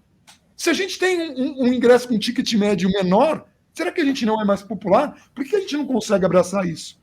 Por que a gente tem que colocar estrelas de conquistas em cima do clube? Qual a ideia que passa? Isso é bem particular. Eu sei que tem gente que gosta, tem gente que nasceu com as estrelas, entende? Eu não gosto. Mas para mim é o seguinte, tem o símbolo do clube. E lá em cima do símbolo, tem as conquistas. Qual que é a ideia que você passa? As conquistas são mais importantes que o clube. Não são.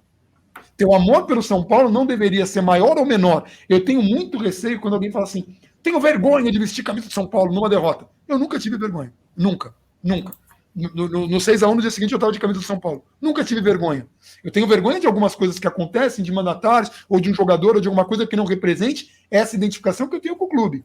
E eu vou ser crítico a elas e vou querer consertá-las. Mas eu não vou largar, virar, parar de torcer, parar ou sabotar o clube, mesmo que eu não concorde com diretoria. Mas isso sou eu, tá? Não estou pautando ninguém. Estou dizendo como eu vejo. O meu modelo de torcedor, para mim, torcedor é que nem um jogador.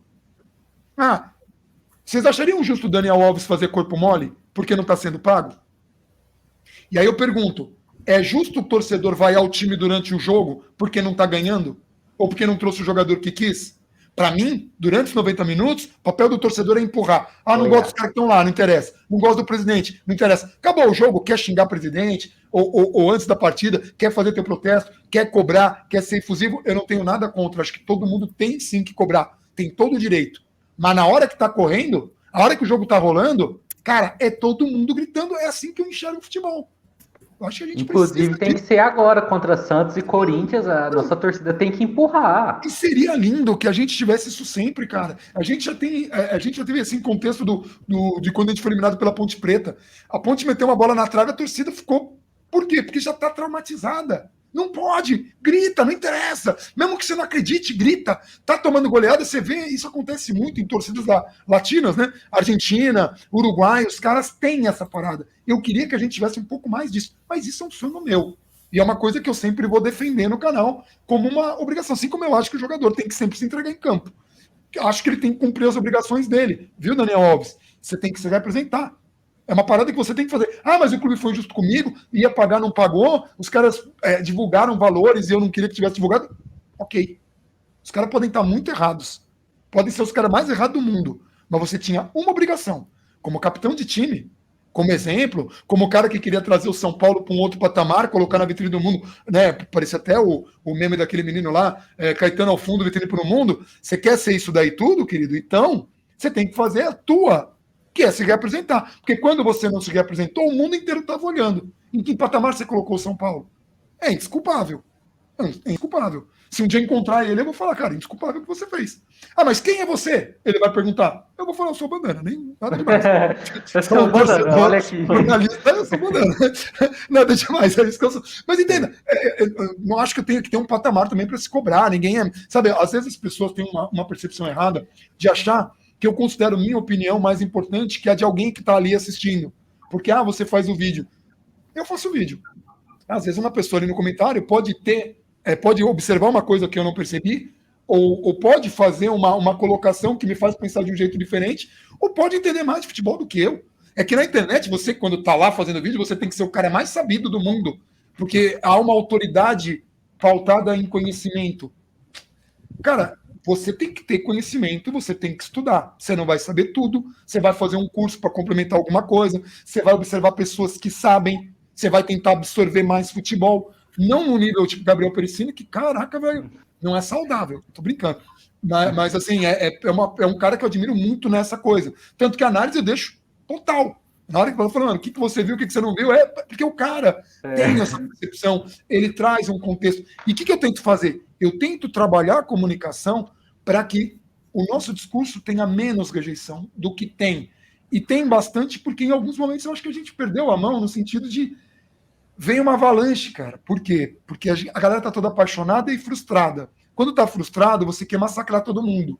E quando você quer massacrar todo mundo, a gente tem que, quem faz análise, tem que explicar, olha, não é tudo que é para ser massacrado, não é tudo que é para ser jogado fora. Só que você tá irritado, você vai falar, passa pano, não sei o que. Não. A intenção é que o São Paulo volte. Eu não ganho nada com isso. Pelo contrário, seria muito mais fácil para mim fazer um discurso muito mais explosivo, defender ali a diretoria para conseguir alguma regalia que não tenho, porque o que eu tenho é de imprensa, e é o que eu conquistei ali trabalhando mesmo, e não é nada fácil, não é nada legal, a galera acha que é. Por exemplo, daqui para o final do ano, eu vou assistir os jogos na arquibancada, eu não vou fazer cobertura de imprensa, porque eu não acho que é momento para isso. Eu devo voltar a partir do ano que vem no canal. Eu tô com saudade de assistir jogo na arquibancada, cara, e de torcer. Eu fico na zona mista, você não pode comemorar um gol. Teve um gol do Corinthians que eu fiz gol e tomei porrada da Vives. Porrada mesmo, dá tempo, não pode, velho. Você tem regras. E, cara, é um gol contra um rival, que é um rival histórico, que quando eu era criança, minha casa era meu pai e eu, São Paulino, minha mãe, como meu avô, pai dela, era corintiano, minha mãe torcia pro Corinthians, e minha irmã dizia que torcia por causa da minha mãe. Só que minha mãe tem uma história muito sinistra, porque o irmão dela torcia pro São Paulo, então ele obrigava ela a acompanhar os dois times e saber a escalação dos dois, desde pequena. Quando minha mãe me viu chorando, e aí é Freud, né, velho?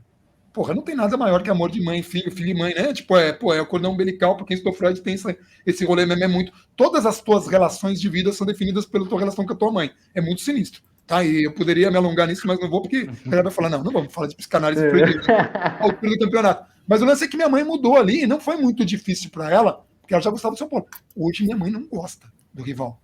Não gosta nem um pouco. Minha mãe sofre. Tem momento que minha mãe não consegue ver. Ela liga e fala, não tô conseguindo. Ela vai pra cozinha, porque o jogo tá tenso. São Paulo tá perdendo. Minha mãe sofre, velho, muito. Minha mãe, e ela tem as paixões dela. Né? Por exemplo, meu pai falava mal, criticava o Rogério como goleiro, né? Meu pai não conseguiu ver o Rogério técnico. Minha mãe dava chinelada nele. Eu vi isso várias vezes. Meu pai, esse goleiro, você não vai falar mal do Rogério. Pá, pá. E quando eu consegui, no aniversário da minha mãe, eu estava fazendo cobertura e eu levei ela no estádio. Na hora que eu fui descer, eu pedi permissão para ela sair ali no portão e eu avisei o Rogério, minha mãe tá ali. Ele falou, não, vamos lá. Olha, o Rogério é muito carinhoso, cara. Ele foi lá. Minha mãe contou essa história para ele e o Rogério fez assim, tá certo. Caraca. Minha mãe bateu no meu pai, cara. Meu pai morreu, velho. E tá certo, entendeu? Cadê a lei, Maria da Coisas, Maria da Penha, João do Braz, sei lá que. Minha mãe bateu assim, imagina, a gente brincando aqui, bateu daquelas brincadeirinhas de mãe, sabe assim? Aquela chineladinha, mas ela batia, meu pai começava a rir, porque ele era uma provocaçãozinha. Mas minha mãe falou. Era genial. Minha mãe falou, você é o segundo amor da minha vida. Falou isso pro Rogério. E aí eu percebi que no coração da minha mãe, eu não pego Libertadores, porque aí tem meu pai, que é lá. Esse ano você pega. Aí vem meus 2 sobrinhos, e aí vem minha irmã, né? Porque fez meus 2 sobrinhos. Eu não fiz sobrinho pra ela, eu tenho um cachorro. Que é quando muito. Então o que eu pensei? Na escala ali da minha mãe, num campeonato normal, eu não vou pra Libertadores, não. Eu tenho que me contentar com, sei lá, com Copa do Brasil. Tem que torcer pra ganhar a Copa do Brasil, Sul-Americana, Libertadores, pra abrir G9. Mas assim, vou fazer uma confissão aqui. Quando minha mãe falou que, você, segundo amor da minha vida, assim, o Rogério fez, eu vi o Rogério fazer velho. Isso foi muito emocionante, assim, sabe? Assim, eu tenho muita admiração. Virou a vida. Eu tenho muita admiração. Acho que vai ser um técnico brilhante, porque é obstinado. Não acho que fez um trabalho bom no São Paulo. Percebe como é difícil? Não fez? Não foi porque vendeu? Não fez antes. E a gente consegue falar. Não fez. Mas, de novo, acho o cara talentoso, acho um cara capaz. Então, analisem trabalhos. É mais fácil do que analisar pessoas. Porque pessoas são pessoas. Tipo, cara, o Bruce Dickinson não canta como cantava quando era moleque. Mas canta bem pra caramba ainda, pra quem gosta de metal. O Kiske, também é consideravelmente mais novo, ainda canta em alto nível. Agora, o Kiske saiu do Halloween, ficou vários anos sem estrada, né? Sem estrada, cara, a estrada destrói a voz do cara. A voz dele chegou mais inteira, né? Então, assim, você tem que analisar esse contexto. O André Matos no fim da carreira, ele estava cantando no fim da carreira porque morreu, porque era para estar cantando até hoje. Ele estava cantando a mesma coisa. Quando o André mudou para cantar mais rasgado, isso custou em algum momento. Sempre custa para o vocalista, por mais técnica que você tenha, e ele tinha. Mas você pode gostar, você pode não gostar. Mas você vai falar, cantava igual, tá cantando igualzinho, afinadinho. Não é a mesma coisa. Você tem que, sabe, ter esse contexto para analisar tudo. Agora, você também pode só viver da paixão, que nem faz o Thiago Leifert. Ele não se interna no São Paulo, porque ele só quer torcer. Ele torce pro São Paulo. Pode falar isso? Ele tinha grupo no Orkut, né? Não, ele é claramente um torcedor de São Paulo. Mas assim, ele não é o cara que quer ter imersão. E é direito também. Então, assim, eu entendo o cara que só quer torcer. E aí, às vezes, eu falo, talvez nosso canal não seja para todo mundo.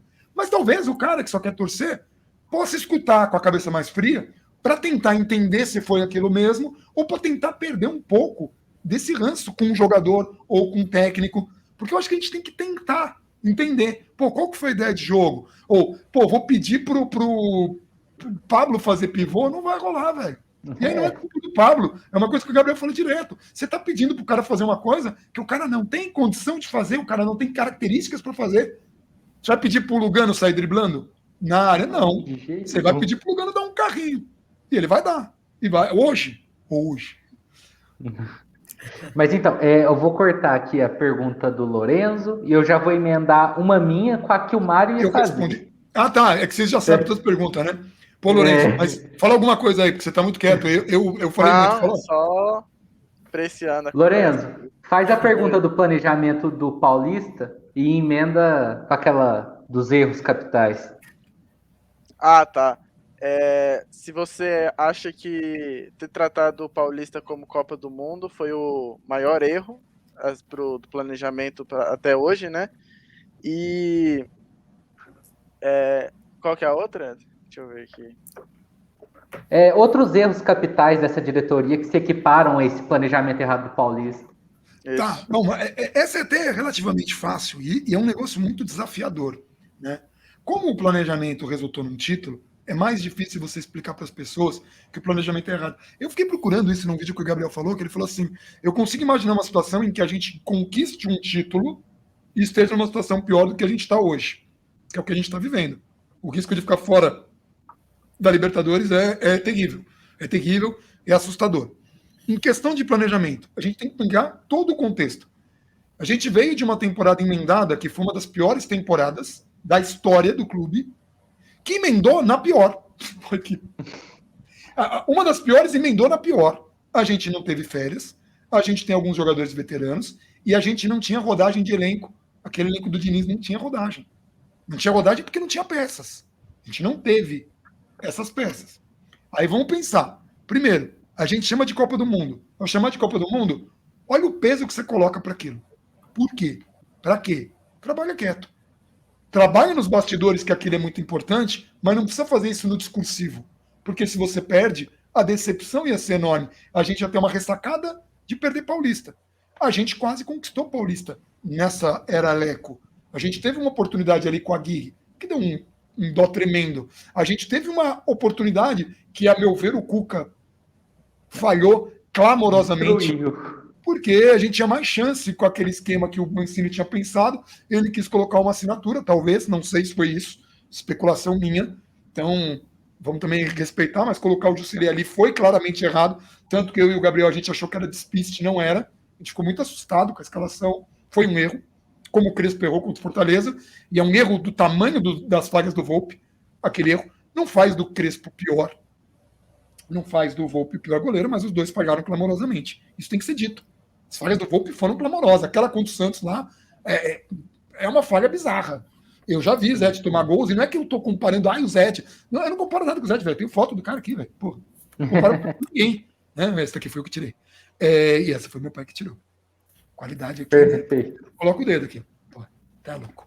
Então, a questão é, você vai comparar situações para tentar chegar num contexto que é isso que é analisar. Falando do planejamento, a gente emendou. A gente não deu rodagem. A gente jogou com intervalo de 48 horas sem praticamente trocar ninguém.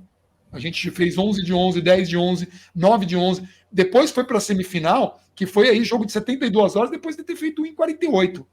Praticamente com o mesmo elenco. Tipo, 9 caras jogaram, sei lá, 4 jogos em 5 dias. Sabe, um negócio muito fora da coisa.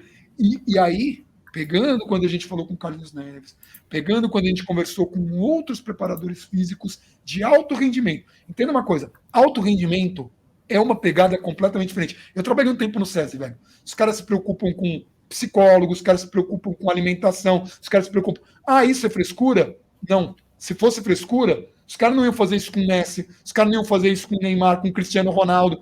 Olha a alimentação. O Kobe Bryant, na última temporada dele, ele cortou o açúcar, velho. E ele tinha número do começo da carreira. Olha que alimentação é importante. Mas eu como feijoada e consigo jogar 5 dias por semana. Então, cara, talvez por isso você não precisa de profissional. Talvez. Esse é um ponto. Segundo, você está jogando com caras amadores, é outra pegada. Volta para a história do meu pai. Recebe a bola no meio, vira. É outro mundo, cara. Eu já joguei contra profissional. Joguei contra o Galeano do Palmeiras. Joguei contra o Regis Pitbull. Joguei contra... Nossa, a seleção de salão, mas a gente tomou uma goleada. Eu tinha uma esperança que os caras não eram bons de society, mas eles eram. Nossa, a gente não, tá louco. Mas, eu lembro disso. Quanto foi? Cara, foi mais de 10, então. E eu joguei bem. Nossa senhora. Joguei bem. Mas assim, começou o jogo, juro. Aconteceu desse jeito. Você era o goleiro? Eu era o goleiro. O cara pisou na bola, começou o jogo, o cara pisou na bola, rolou. E correu. Esse cara que rolou, correu. Esse cara que recebeu, pisou na bola, colocou o pé embaixo da bola e jogou a bola para esse cara que correu. E esse cara chutou no ângulo. E eu só fiz isso. Esse foi o começo do jogo. E eu pensei, porra, os caras jogam, velho. Aí sabe por que deu uma equilibrada depois? Que a gente começou a bater mais. Queria só ver alguém fazendo um pós-jogo depois desse jogo de society. Pois é. O goleiro tomando de 10 e tentando defender que jogou bem, o trabalho que ia dar. Cara, pois é. Não, mas assim, eu fiz defesa para dar, velho. Mas assim, o nível dos caras... E assim, a gente começou a equilibrar porque a gente começou a chegar duro nos caras e os caras vivem disso e a gente não, né? É diferente, cara. Não dá. Não tem como. E assim, tinha um cara no meu time que eu tenho muito... É um problema. Olha como o futebol é terrível, velho. Todo mundo já jogou com um cara que era muito craque e não vingou no futebol. Esse cara, ele era muito corintiano, eu falo era. porque hoje ele não é tão fanático, porque ele é presidente de um clube em Guarulhos, do Flamengo de Guarulhos. E eu cresci. Esse cara joga muita bola. Sério, cara, tenta imaginar assim, o estilo dele é mais para Adriano e Ronaldo Fenômeno. Nesse nível. E não sou eu que falo. É Adriano, é Regis. Cara, esse cara treinou no São Paulo. Tá? O Dario Pereira, quando ele desistiu do São Paulo, porque os caras pregaram uma peça, ele já tinha dinheiro, e ele montou as paradas dele de carro, ele falou, que se dane isso. O Galeno falou isso, claramente estava do lado. O Galeno falou, cara, a diferença minha para você, obviamente, são posições diferentes, é prato de comida. Quando você joga porque você precisa daquilo, é diferente. Talvez você tivesse engolido mais rápido e tivesse... Porque ele tinha tudo para explodir. Ele tinha tudo. Mano, o cara tem 1,90 m e tanto, o cara cabeceia bem, o cara chuta de esquerda pra caramba, o cara é muito habilidoso. Então, assim, a gente tomou uma cacetada, mas era eu pegar a bola e lançar no peito dele e era ligação direta, velho. E ele se garantia na ligação direta mesmo porque era um cara grandão que, sabe? E se você xingava o cara, velho, ele jogava o triplo. Tipo, esse cara com a torcida inteira xingando ele, eu não sei o que acontece, velho. O cara fica virado. Eu xingava ele. Eu falava, você xingava mesmo, falava, você é um capaz, você não sabe nada. Eu falava uma palavrão que eu tô falando bonitinho. Você não sei o quê, você não sei o quê, você não sei o quê. Aí ele. É um bobalhão. Mano, ele saía, cara, tipo, isso alimentava ele. Olha como o futebol é complexo. Tem jogador que se você cobra, o cara some em campo. Tem jogador que se você cobra, o cara cresce. Um líder de elenco tem que saber quem é o cara para cobrar, quem é o cara para bater palma mesmo quando erra.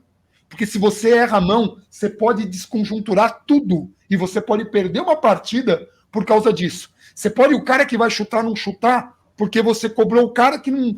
mas o jogador não podia ter frescura. Velho, não deveria, mas tem. E a gente precisa começar a trabalhar com realidade. Então, voltando, depois desse apêndice enorme, lá para a pergunta. Você pega um planejamento que você vai ter queda de rendimento se você tiver muitos jogos seguidos. Foi um dos fatores que matou a gente no Brasileirão. Não era para ter uma queda tão abrupta, mas o Gabriel Pressini já tinha escrito um texto quando a gente estava com 7 pontos de vantagem. Não está brigando pelo título. Um dos fatores se não perdemos peças por contusão, a gente vai ter queda de desempenho. E tem o lado psicológico. Saída de Raí e Pássaro afetaram? Afeta, velho. Mas não devia, mas afeta. Ué, mas o jogador é mimado, ele tem que se lascar mesmo. Não é ele que se lasca, é a gente. Ele também. Não, eles entregaram o título. Isso não existe. Entregar título é ganhar menos dinheiro. Você é campeão brasileiro, você vai para onde você quer. Você fica na história do clube. Você vira herói, exato. Você vai pra... Então não é que o jogador entregou, não é que o jogador é vagabundo, é que tem uma série de fatores e as pessoas não querem enxergar isso. Porque é mais fácil quando você está com raiva de você jogar todo o teu ódio no jogador e odiar ele. E, de novo, pode odiar, mas não seja desonesto. Então, beleza, vamos lá para o Paulista. Jogamos esses jogos que eu comentei aqui. A gente foi para a final contra o Palmeiras sem os 3 principais titulares. Que planejamento correto é este que você fica sem seus 3 principais titulares para enfrentar o jogo mais importante, o único desafio que você teve naquele campeonato? É um planejamento que não deu tão certo assim quanto a galera pregou. Mas ganhou o título. E se ganhasse com a Guiga, teria sido um acerto? Sair de um técnico que era propositivo para um reativo, não fazer nenhuma contratação, falar se vira nos 30? Teria sido? O Aguirre teve um reforço, que foi o Everton. O Everton chegou com o Aguirre e o Rojas. O Diniz teve um reforço, que foi o Luciano. Então o São Paulo é assim, contrata um técnico, monta um plantel, e aí vai. Mas beleza. Termina a final, você ganha, você tira aquele peso, você chamou de Copa do Mundo. É natural que alguns jogadores relaxem, é natural. Não deveria, mas isso acontece. O próprio Reinaldo admitiu isso, alguns jogadores admitiram isso, porque era um peso muito grande, cara, para esses caras que estavam batendo na trave. Tem muito jogador São Paulino, você pode gostar ou não, que o cara é muito São Paulino. O Reinaldo mesmo gosta muito do São Paulo. Inegável. Se gosta, se não gosta. Mas ele é amiguinho do Daniel Alves. Que se dane, eu tô falando que se ele é São Paulino, não é. O Daniel Alves é São Paulino? É. Mas ele não trata São Paulino como eu trato. Ele é São Paulino de um jeito diferente que você. Provavelmente você seja mais São Paulino que ele, se a gente puder classificar como mais São Paulino, que a galera detesta. A galera não gosta que se classifique. Todo mundo é São Paulino igual. Então todo mundo é São Paulino igual o cara que não vai no estádio, o cara que não assiste o jogo, o cara que acompanha por aplicativo, é igual o cara que compra o ingresso, que vai, que se mata, que nem o Gabriel, que fica sem comer porque viajou e não tinha dinheiro para comer. O cara levou um salgadinho e dormiu na rodoviária. O Gabriel faz isso, velho. Ele não fez isso 1, 2, 3 vezes. É insanidade. Então, e aí eu já vi gente falar, ai, você não é São Paulo de verdade. Pro Gabriel, eu falei, caraca, eu não sei qual é o critério. Então, assim, Nossa, eu ficaria puto da vida se eu fosse ele. Vamos considerar que todo mundo é São Paulino igual. E ele não fala com ninguém quando perde, nem comigo, não fala. Cara, a gente vai fazer vídeo de derrota, começa o vídeo, eu não tenho a menor ideia do que ele vai falar. Às vezes é mó barato que eu falo um negócio, ele fala, não, o cara não concorda com nada que eu falei de cara. E eu falei, nossa, lá veio, já tomei uma pancada assim de cara, né? Mas beleza, eu já tô acostumado, porque eu lido muito bem com essas coisas. E aí, vocês se complementam muito bem. Exato, tipo, Jovem Nerd e Azaghal, velho, ele é Azaghal. E eu sou lambda, eu sou muito empolgado, velho, porque eu tô muito feliz o tempo todo. Eu sou, tipo, igual cachorro, eu tô muito feliz, velho. Eu me identifico muito com caninos, assim, tanto que eu me dou bem com o meu cachorro. Porque eu sou muito essa coisa da empolgação. Eu sou muito apaixonado pela vida. Eu já tive uma situação de ficar no hospital e quase morrer, e era pra eu ter morrido e não morri, e eu saí dali com a chave virada. Cara, eu já tô aqui no lucro. Já era pra ter morrido lá, não morri. Velho, tudo que eu tô vendo, eu tô achando muito top. Mas eu sofro muito. Porque quem é empolgado, o cara sofre. Só que eu lido bem com isso. Por exemplo, se eu precisar fazer uma apresentação, se eu precisar ir pra uma festa, eu consigo fingir que tá tudo bem. Em alguns momentos eu vou ter que me trancar e dar soco na parede. E, tipo, a Vivi já viu, tem uns ataques, assim. Tipo, sério, velho, já me mordi, assim. Tipo, então eu tô normal bem, fazendo piada, eu vou num lugar e quase morri. Sério, eu transpiro, eu quase morri mesmo. Eu preciso até ir no médico pra ver se isso é saudável. E aí eu volto lá e finjo que tá tudo bem. Por quê? Porque é parte da comunicação, imagina, da aula. Porque quem dá aula tem que passar muito por isso. Terminei um relacionamento de 11 anos, fui dar aula e ninguém percebeu, velho. Só uma menina lá que viu que eu tava sem aliança foi falar. Aí falou, pô, mas você tá tão bem? Não, tava péssimo, horror, terrível. Saí com um monte de mulher, assim, pra compensar. Não sei se todo mundo tem essa desgraça, porque o ego vai lá embaixo, né? Você fica com o ego machucado. Aí você sai, mas eu sou super honesto. Tava saindo com uma par de mulher falando, ó, tô saindo com. Se funcionar pra você, tá bom. Nunca. Eu não fico enganando ninguém, não. Deus me livre, tá louco. Se bem que agora eu tô casado, tanto faz. Eu podia até falar. Mas eu tô falando. Então, assim, de novo, apêndice.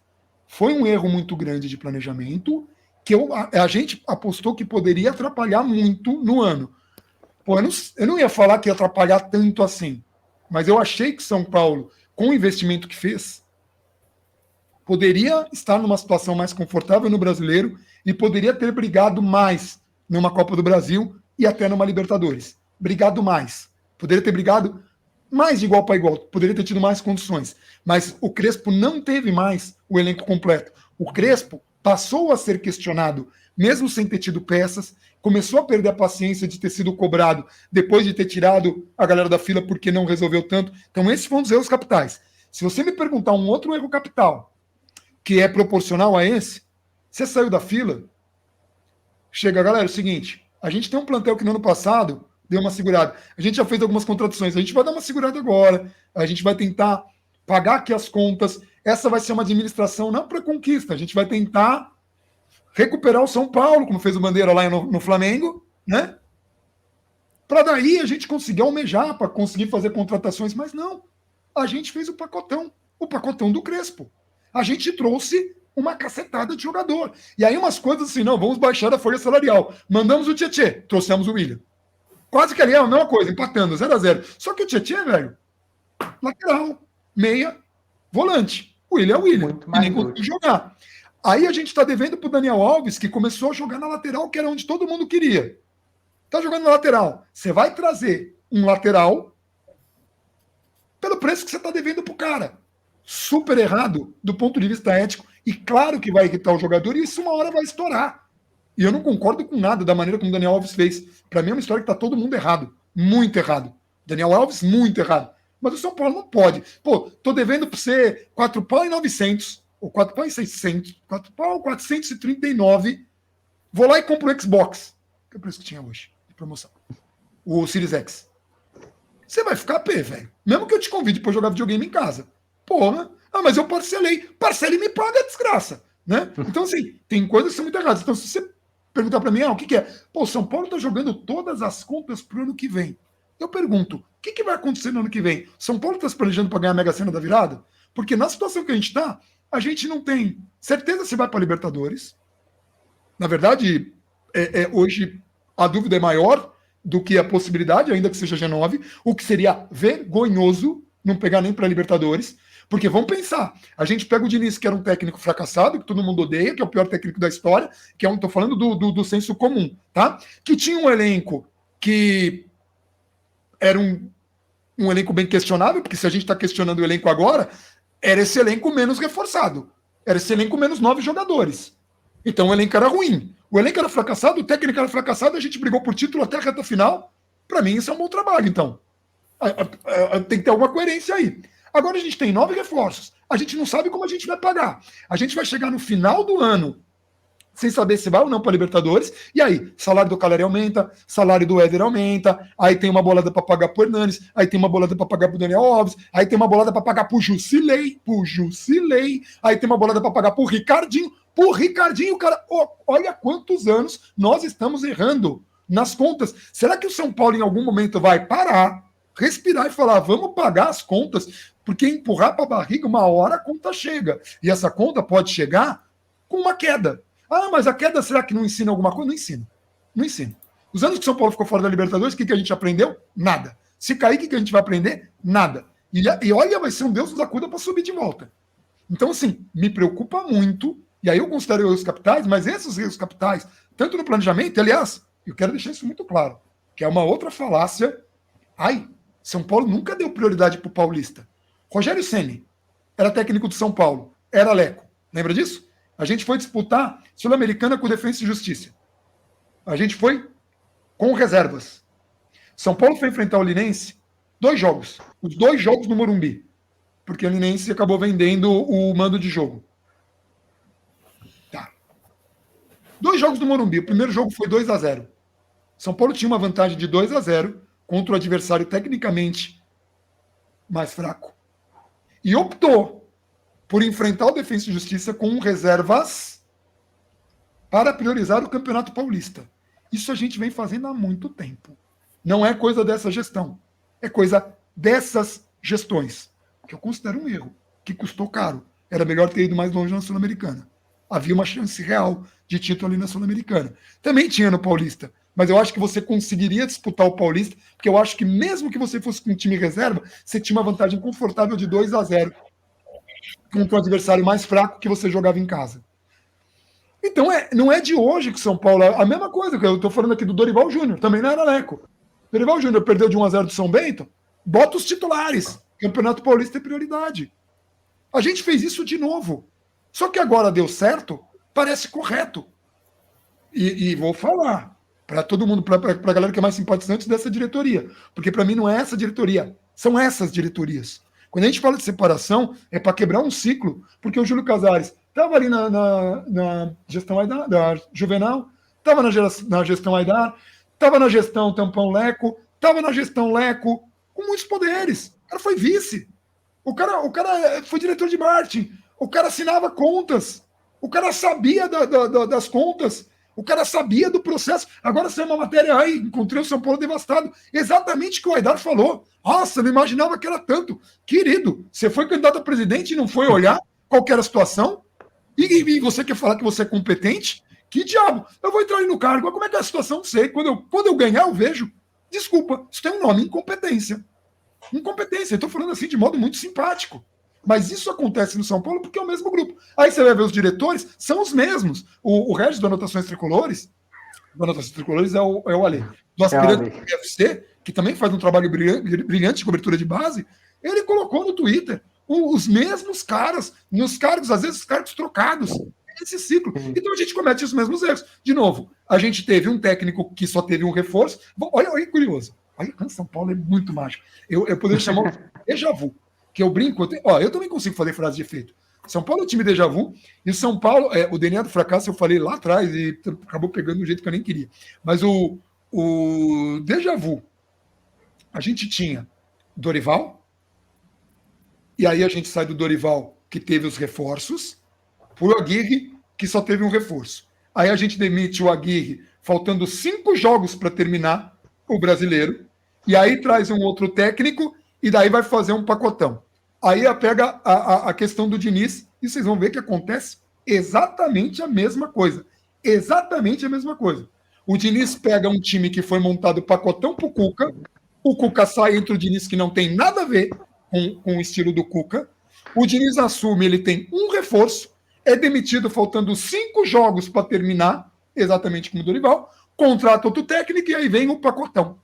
A única coisa que a gente tem para elogiar dessa diretoria, não é a única coisa, mas uma das coisas que a gente tem para elogiar dessa diretoria foi o processo de escolha do Crespo. Eu repito, trouxemos um técnico que conversa com o Diniz, foi feito com paciência, foi feito com parcimônia, foi feito com entrevistas, isso foi legal, e trouxemos um técnico que eu considero bem promissor. Mas esse técnico é o técnico do pacotão. Se ele sai e vem, por exemplo, o Rogério Ceni, que seria um nome muito provável, porque é um nome muito forte, não tem mais dinheiro para contratar. Aí o cara fica com esse pacotão do outro técnico, entendeu? Ou seja, é o déjà vu, a gente já viu isso. O Dorival, o Diniz, o Aguirre, o Cuca, tudo isso está relacionado a um modus operandi que o São Paulo faz há muito tempo. E aí, quando a gente fala, pô, você pega os vídeos de erros administrativos, cara, é tanta repetição de erro, porque são os mesmos caras, velho. Pô, se você tem vícios, o cara lá que tem vícios para sacar, o cara aprendeu a jogar tênis muito velho, e aí ele tem vício, porque ele aprendeu um pouco sozinho. Pô, para tirar o vício, velho, é difícil. O Ian Anderson, ele é flautista do Jethro Tull, que é uma banda que eu gosto muito de rock clássico. Ele é autodidata, ele aprendeu a tocar flauta sozinho. Acho que foi a neta dele que quis fazer instrumento e por acaso foi tocar flauta. Aí um dia ele tá tocando ali com ela, aí ele falou, vô, tá errado aí o dedo. É esse dedo. Daí ele falou, nossa, não é que ficou mais fácil? Porque ele aprendeu sozinho. O cara tem um vício. Ele esperto e conseguiu aprender. Humildade ainda por cima, né? O cara é considerado um dos melhores flautistas do mundo. O cara consegue tocar e fazer som ao mesmo tempo e tal. Enfim, eu gosto muito do Jethro Tull. Fui show dele, o cara é um espetáculo e se ele fizer show, vão, porque o cara tá velho, tá? Não vai ter muito mais. Ele tem um problema ainda respiratório, o cara canta, quer dizer, já não canta mais tanto quanto cantava, de novo, contexto. Mas assim, quando o cara tem vícios, esses vícios vão se repetir. Nós estamos falando de mesma gestão, tá? Eu acho muito semelhante. Terceiro mandato do Juvenal, pro do Leco, pro do Aidar, pro do Júlio Casares. Com uma diferença. O Juvenal, ele era um cardeal. É um cardeal do futebol. Ele tinha muito poder, ele tinha um tipo de poder diferente, velho. É tipo, você vai jogar Street Fighter e você tem Hadouken, Shuriken, Tatsumaki, e aí você vai jogar com o Honda que não tem, é difícil, cara. Você entendeu? Você vai dar cabeçada e Hadouken pega a cabeçada, é difícil. Quem tá acostumado a jogar com Hadouken, Shuriken, Tatsumaki, vai jogar The King of Fighters, vai pegar o Robert ali pra ter um projétil, não vai jogar com o Kusanagi que fica dando soquinho lá, que ele precisa do projétil, o cara se apoiou naquilo. O Juvenal tinha os Hadouken dele, velho. Ele tinha muito poder, ele tinha uma capacidade comunicacional muito boa. O terceiro mandato isso é esfacelado, porque ele conseguiu brigar com o Ricardo Teixeira e Globo, e daí ele foi atacado por muitas frentes, e também subiu um pouco o poder na cabeça, o cara erra também. Mas os 2 primeiros mandatos dele não foi ruim, e ele foi um baita diretor de futebol, o Juvenal Juvencio. Foi um bom diretor de futebol. Só que é isso. Você tem que analisar o contexto. Aí você não gosta dele no terceiro mandato, você não pode jogar toda a carreira do cara, que nem fizeram com o Daniel Alves, que nem fizeram com o Rodrigo Caio, que nem fizeram. Pode não gostar, pode não querer no clube, pode. Normal, é natural, saudável até. Você ter preferência de estilo de jogador. Tem gente que ama Neymar, tem gente que odeia Neymar. Tem uma coisa que eu falo do Neymar que é muito curiosa. Não tem meio termo com o Neymar. Não tem. Ou você ama ou você odeia. Não tem um cara que fala, não ligo. Isso é legal do Neymar. Entendeu? Tipo assim, isso é uma qualidade do jogador. É difícil, por exemplo, você falar do Messi sem falar do Cristiano Ronaldo, mesmo eles sendo muito diferentes. Por quê? Porque é o tipo de atenção que eles se unem. Eu fiquei torcendo por uma coisa que eu sou muito imbecil, né? Eu fiquei torcendo pro Cristiano Ronaldo ir para Paris. Porque eu queria muito ver Cristiano Ronaldo e Messi juntos. Por quê? Porque sim, velho. Eu ia parar tudo para ver esses dois jogando junto. Os caras brigaram a vida inteira. Imagina o Messi dando passe pro Cristiano Ronaldo. Eu queria ver eles comemorando esse gol. Eu queria muito. Entendeu? Ia ser muito legal. Seria muito interessante. Isso aí tem que acontecer. Mas foi mais legal ele indo pro Manchester. Muito mais. Foi muito emblemático ele indo pro Manchester United. Aí não vou comentar o caso do estupro. Acho delicado. Acho muito ruim. Delicado. Acho que pesa muito. Assim como pesa aquela história do Cuca. Assim como pesa do Robinho. Eu tenho um lado de pessoas que reúnem muito poder que eu não sei, eu não consigo me colocar na situação dessas pessoas. Tem um quadrinista que eu gosto muito, que o caso dele foi muito menos grave do que esses. Do Cristiano Ronaldo é bem grave, tá? O Cristiano Ronaldo é bem grave, tem evidências muito fortes mesmo. Não, tem tem entrevista que ele dá para os próprios advogados, vai atrás da história, é bem pesado. É bem pesado e aí você vai escolher ou você se abstrai isso ou você abraça isso. E se você abraçar, se você é um cara que abraça esse tipo de coisa, isso é uma coisa que vai pesar e não quero chatear nenhum fã do Cristiano Ronaldo, só estou falando que são coisas que pesam. Não se tira isso da análise. Você pode não gostar do cara por causa disso, agora falar que o cara não joga pra caramba é outra coisa. Separar o autor da obra e ver se é aceitável, o que é aceitável e até que ponto. Eu não consigo me colocar, e eu tenho empatia como uma das minhas maiores qualidades, tá? Tem uma história muito triste na minha infância que me fez, me obrigou a observar pessoas próximas a mim e copiar mais ou menos os modelos dela. É um caso de abuso, trauma, é uma história muito longa, que para mim hoje falo abertamente que é muito cegado. Mas como eu sofri algumas punições e eu não entendia muito bem o contexto, então eu tenho muita empatia. Eu não consigo imaginar o que é reunir tanta atenção quanto um Cristiano Ronaldo, quanto um Michael Jordan, quanto um Messi, eu não faço ideia. Não é você colocar que os caras são normais, não são. Você chega num lugar e não tem quem não te conheça.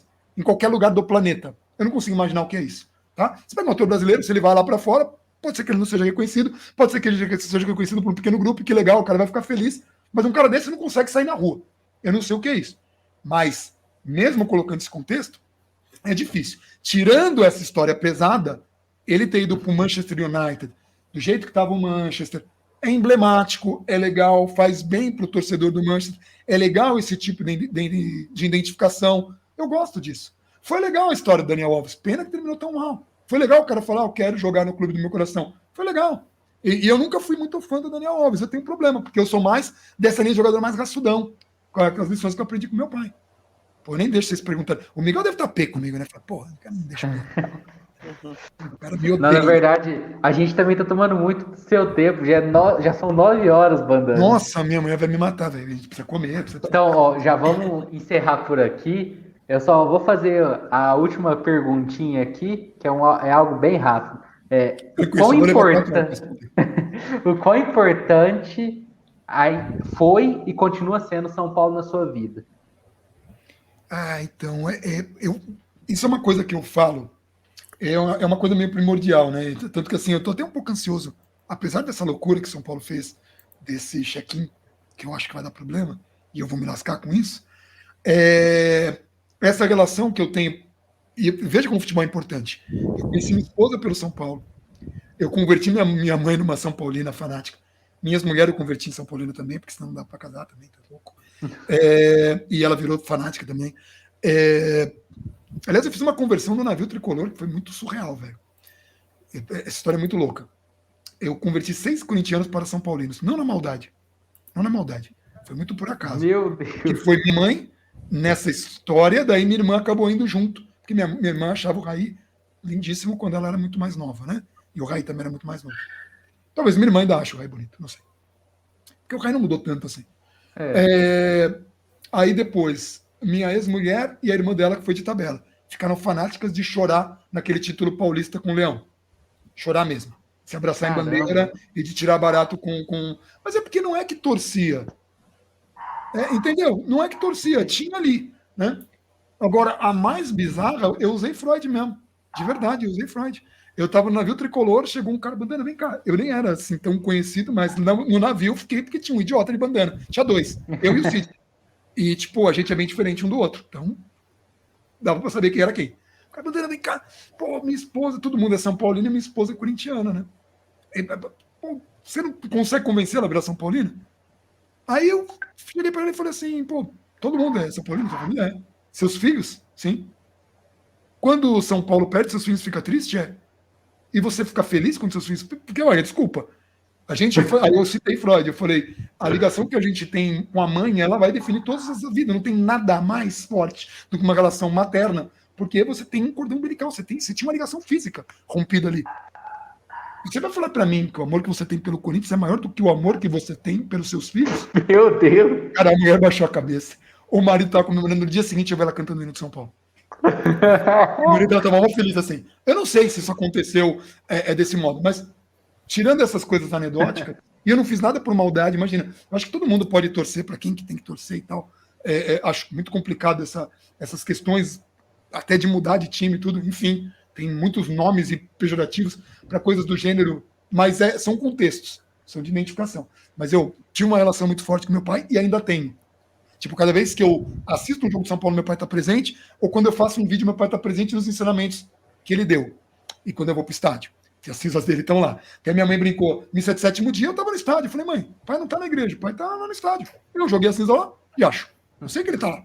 Quer dizer, essa altura já foi, né? Joguei um pouco na praça ali na frente também, né? Só consegui jogar metade dele no estádio, porque tinha bastante do meu pai. É um saquinho de cimento, gente. Pra você ter uma ideia, eu andei com meu pai 3 meses numa mala da Adidas, que eu amo, que é uma mala laranjinha que eu tenho Já mostrei essa mala, que ela é mais velha que eu.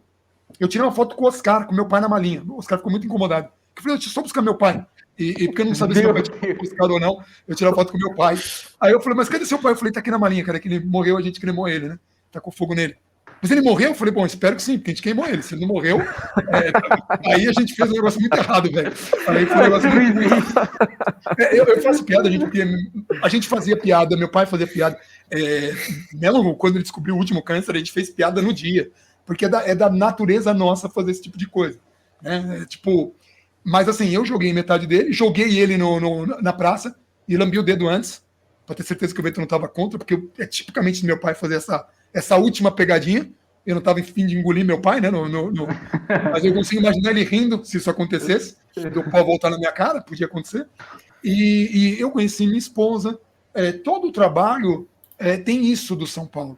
E eu acho que São Paulo é uma coisa do pertencismo. Veja, tem pessoas que têm isso na religião, tem pessoas que têm isso no videogame, tem pessoas que têm isso nos quadrinhos.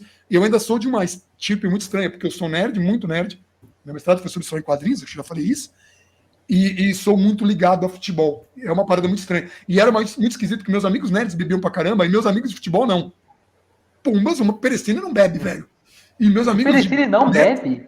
Nada, velho. Nada não. Toma Coca-Cola, comida de desgraça, velho. Não bebe.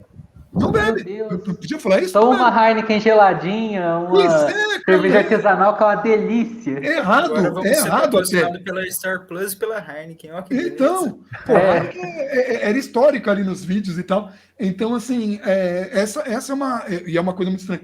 Então, essa relação com São Paulo, essa importância, é a existência de um clube que você pode colocar alguns adjetivos e te faz ser uma pessoa melhor. Porque, por exemplo, hoje, por ser uma pessoa conhecida, eu tomo muito cuidado com o que eu falo, com o que eu faço. Uma vez eu me envolvi numa briga de trânsito, e aí a Vivi falou, poxa, que exemplo. E eu fiquei pensando, putz, eu não posso fazer isso. Eu não posso, eu não devo fazer isso, porque eu carrego um pouco de São Paulo para onde eu vou. E eu não quero carregar uma imagem negativa do clube nunca. Então, São Paulo me mantém na linha, mais do que uma religião me manteria, por exemplo. Mas, além disso, a emoção que provoca um gol, a felicidade de uma história do Caleri faz um gol que o amigo morreu e ele cai em prantos, sabe? O Hernanes, o esforço de tentar jogar e não conseguir. Às vezes o fracasso faz parte. Ou o Rogério Ceni, abaixado chorando de uma derrota dolorida, que, chorar, você não quer se mostrar chorando pro Rogério chorar, o Rogério que é uma máquina ali, aquele choro doído foi o choro de todo mundo, foi o choro que bateu. O sorriso do Tele são coisas mágicas que só são permitidas para aqueles que se deixam viver dessa emoção. E essa fase terrível, a chave pode virar se o trabalho vier, e ela vai trazer muitas coisas. O que eu acho que aconteceu. O que aconteceu também com o rival, e também aconteceu com o Palmeiras, com os rivais, quando vem os tempos de conquista, você acaba tendo uma torcida mais fria. A gente teve uma parcela de torcedores bem numerosa, gritando em 2008, amo, brasileiro é obrigação, e chamando o Muricy de rei do morre-morre. Por quê? Porque menos que Libertadores nem comemoro. E hoje a gente estava chamando o Paulista de Copa do Mundo. Percebe como são as coisas? E eu acho os dois muito errados, porque são extremos. É legal conquistar tudo, é legal ter pé no chão, é legal valorizar todas as conquistas, ganhar 3 campeonatos brasileiros seguidos. Não é fácil, não era fácil naquela época. Mas o São Paulo se aproveitou de uma situação que ele tinha de pioneirismo, de vanguarda. Entendeu a Lei Pelé primeiro. A construção do estádio, entendeu primeiro. A separação do social, poderia também. Em grandes conquistas, o São Paulo pensou fora da caixa. Não quer dizer que pensar fora da caixa seja uma fórmula mágica. Pelo amor, não é. De novo, a gente não pode... É a mesma coisa que falar, ganhou o Paulista e depois ganhou o Mundial, então tem que ganhar o Paulista para ganhar o Mundial. Não tem nada a ver. Mas eu estou dizendo que, na situação que está, fazendo a mesma coisa, esperar resultados diferentes, é uma frase que o Albert Einstein falava. Você fazer a mesma coisa, esperar resultados diferentes, é definição de loucura. Não sou eu que falei, foi o Albert Einstein. Se eu errei o autor da frase, mas eu acho que não, aí vai ser muito... Eu acredito que seja ele mesmo. Hã? Eu acredito que seja o Einstein mesmo que falou essa frase. Sim. Não, eu tenho 99%, mas como diz o Wagner, não, vocês me ensinaram que é o Wesley Safadão, aquele 1% pode ser. Mas assim, então essa relação com São Paulo me torna uma pessoa melhor e torna a relação que eu tenho com outras pessoas também, essa relação melhor. E me ensina muita coisa, na derrota, porque eu levo essas lições para a vida, talvez em função disso do meu pai. Meu pai, quando ele estava vendo um jogo do meu lado, ele falava, por exemplo, não desistir. São Paulo está perdendo de 4-0, precisava ganhar de 4-0. E eu estou lá até o último minuto esperando. Vai anular alguma coisa, vai acontecer alguma coisa, por causa do gol do Careca. Por causa desse gol do Careca. É uma bênção e uma maldição. É uma bênção e uma maldição, porque, cara, eu fico esperando, eu realmente acredito o tempo todo. Eu estou lá mesmo quando eu estou muito pessimista. O Gabriel, em alguns aspectos, antes do jogo, da bola rolar, ele é bem realista, bem realista. Eu tento ser realista para fazer análise, mas por dentro eu estou muito empolgado. Putz, estou falando, não, cara, tem que acontecer uma hora a nosso favor. A bola tem que desviar no Felipe Melo e entrar uma vez. Exatamente. Preferia que tivesse acontecido na Libertadores? Talvez, velho, juro. Eu preferia ter ido mais longe na Libertadores. Não acho que o Paulista refresca nada. Mas que bom que não tem mais a fila. E entendo quem precisava da fila, porque tem criança pequena, que nunca viu o time ser campeão. Pô, entendo isso. Eu lembro que ia comemorar o Campeonato Paulista. Só que na época que eu comemorava quando criança, o Campeonato Paulista tinha outro peso. Tinha um peso muito diferente. Mas é bom ganhar. Era muito forte o Campeonato Paulista naquela época. Era outro campeonato. Só que o que eu não consigo, o que eu vou sempre rebater, não foi o planejamento que levou São Paulo àquela conquista. São Paulo poderia ter conquistado, se poupado um pouquinho e teria tido condições de chegar com melhores condições. O que é a melhor condição? É você ter Benítez, você ter Daniel Alves, é você ter Luciano na final, inteiros. É você ter o resto da temporada e poder disputar, você jogar o primeiro turno inteiro do campeonato fora. O que o Crespo tem que fazer agora é o que o Dorival fez naquele segundo turno que ele salvou o São Paulo do rebaixamento. É o que o Crespo tem que fazer agora. Só que ele perdeu o Hernanes, ele não ganhou o Hernanes. Ele nem teve aquele Hernanes que o Dorival tem. Agora, falar que foi só o Hernanes é tirar muito do mérito do Dorival, que fez um trabalho bom. E eu não gosto do Dorival. Não gosto. Eu não sei, não gosto. Não gosto assim, não gosto dele como pessoa, não. Mas acho uma pessoa legal, hein? Sempre. Não gosto dos tipos de trabalho que ele faz e tal. Mas é um cara que faz um trabalho muito sério. Você não precisa gostar, você precisa entender se funciona. Então, assim, essas relações me ajudam a compreender a vida. Porque eu tento analisar tudo o que acontece, tento respirar, tento entender a posição do cara ser diferente da minha, tento convencer sem agredir e estou aprendendo o momento que já não vale mais a pena discutir e deixar cada um seguir seu mundo. E às vezes até bloquear quando a coisa fica muito. Porque senão, sabe o que acontece? Eu passo a alimentar o ódio do cara. E aí ele vai ficar mais convicto, que é uma coisa que está acontecendo politicamente hoje. Tipo, o bolsonarista e o lulista, eles estão mais convictos, cada um na tua maluquice, em função da loucura do outro. É os jogadores de rock se batendo, velho. Você tem um pensamento ali X. Aí vem outro cara berrando com você que não é, você vai ficar mais convicto. E aí você vai ficar agressivo, você vai ficar, sabe? Então, às vezes não é bom. Às vezes, cara, respira. Sei lá, vamos, entendeu? Mas é sempre bom olhar com uma racionalidade, às vezes é bom respirar. E às vezes é bom também ver os caras berrando, às vezes isso pode alimentar, pode ser gostoso. Sabe, eu acho que tem espaço para isso tudo acontecer. Eu só acho que às vezes a imprensa leva muito a sério esse tipo de comentário, ou as pessoas levam muito a sério, ou dão muita importância para o que a gente faz. A gente faz um trabalho, o trabalho é importante sim, mas isso não faz nós que estamos fazendo esse trabalho mais importantes do que o torcedor, do que o cara que vai, do que o cara que está no comentário. Ou ninguém é dono de verdade nenhuma. Mas, por exemplo, eu vou tomar muito cuidado para discutir com o Gabriel. Por mais que eu tenha conhecimento de futebol, eu vou tomar muito cuidado. Por quê? Porque o cara tem uma imersão muito diferente da minha. Muito diferente. Ele tem uma capacidade de análise muito boa, ele tem uma memória muito boa. Essa imersão dele de futebol é mundial. O cara assiste campeonato turco, o cara assiste campeonato. O cara assiste tudo que ele pode e ele é muito honesto. Quando ele não vê, ele fala. Quando ele não conhece o jogador, ele fala. Mas ele vai atrás, ele fica vendo VT, ele se alimenta daquilo, ele lembra o gol que a gente tomou contra o Lula. Pô, o Caleri chegou e ele estava lembrando os gols de cabeça, os 16 gols que ele fez lá, de cabeça, assim. Sabe? No jogo tal. Pô, eu acho isso admirável. Dificilmente eu vou conseguir argumentar com ele determinadas coisas. Dificilmente, porque às vezes tem essa brecha. Nem tudo ele vai estar certo, porque ele tem esse conhecimento. Mas é muito bizarro como hoje em dia todo mundo quer falar e quer rebater, às vezes de modo agressivo, sem ter tanto conhecimento assim, porque quer acreditar que o mundo é de um jeito. Eu acho que esse é o grande desafio comunicacional que todo mundo tem. Vocês têm aqui o trabalho de vocês, que vocês vão ganhar rótulo, quanto mais audiência vocês vão ganhando, vão ter rótulos que vão agradar ou que não vão. Os caras vão tentar colocar vocês em caixinha. Pega a galera do resenha. É o otimista, o reclamão. Eles já fazem até parte dessa construção. A gente constrói personagens. Eu não sei se é bom, sabe? Eu sou o personagem. Se você me vê na vida real, eu sou essa desgraça aí. Vocês devem ter percebido, porque óbvio, dentro, a diferença é que eu falei uns palavrões e que a gente falou umas paradas mais polêmicas assim, falou muito de rock and roll, de música eletrônica, ele falou uns negócios, falando de Renato Russo. Cara, aquela conversa off. Foi uma conversa de 1 hora de música. Pois é, cara, a gente foi mais 2 horas aqui, pô, são 3 horas, Vives vai me matar. Meu Deus do céu. Nossa, Bandana, muito obrigado por essa conversa. Aqui, nós da Scout, a gente ficou muito feliz de você ter topado vir conversar com a gente. Todo mundo é muito fã de você, do seu trabalho.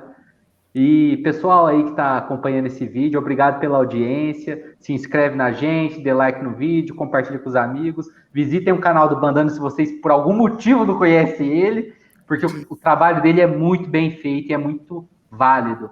O cara tem um trabalho jornalístico cobrindo o São Paulo com muita honestidade e é muito importante isso.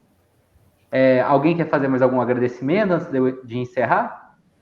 Cara, eu quero agradecer ao Kevin por ter ido atrás do Bandana e ter dado essa oportunidade pra gente conversar com ele aqui hoje. Ele me achou no Twitter lá. Eu adoro o Twitter, meu Twitter tá aqui. Eu acho o Twitter tão legal, gente. Não sei por que a galera não entende tanto o Twitter assim.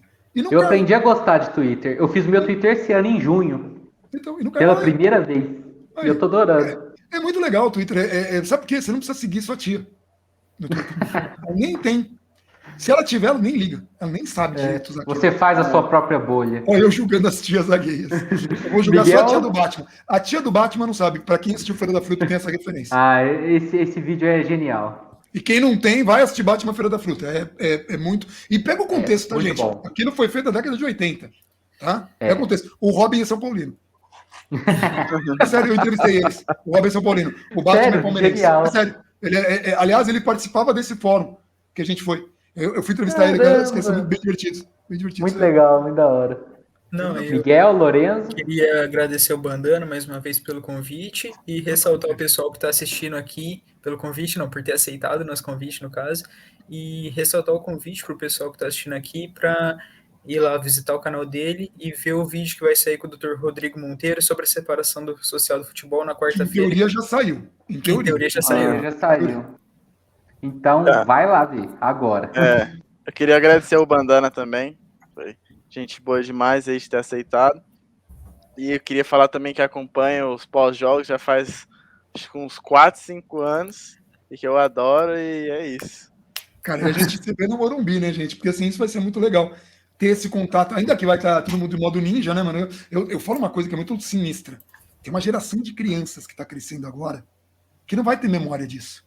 Mas vão amar Mortal Kombat, velho. Vai ver Sub-Zero, vai ver Scorpion, fala, tem alguma coisa que eu gosto disso. Porque papai e mamãe tudo mascarado, né? Pois é, o modo ninja vai estar muito na moda. Isso que eu tô falando, Mortal Kombat vai ter muitos anos aí. Quem sabe no 12 não tem um Akuma? Pô, Akuma quem não pode visitar? Vamos meter o Akuma lá, velho. O Akuma pode matar? Pô, se o Akuma não puder matar, quem pode? Nada a ver, né? Tinha que ter uma coisa de videogame. É isso. Vocês vão ver o Ralph que eu vou meter aqui do lado, velho. Vai ter um Ralph, velho. Pô, o cara usa bandana, o cara usa colete, o cara sou eu. É verdade, exatamente. Talvez eu jogo com ele. Jogo com ele, Cobalt e com o Terry. Terry é Terry, né? Mas isso é história para outro momento. É para outro dia.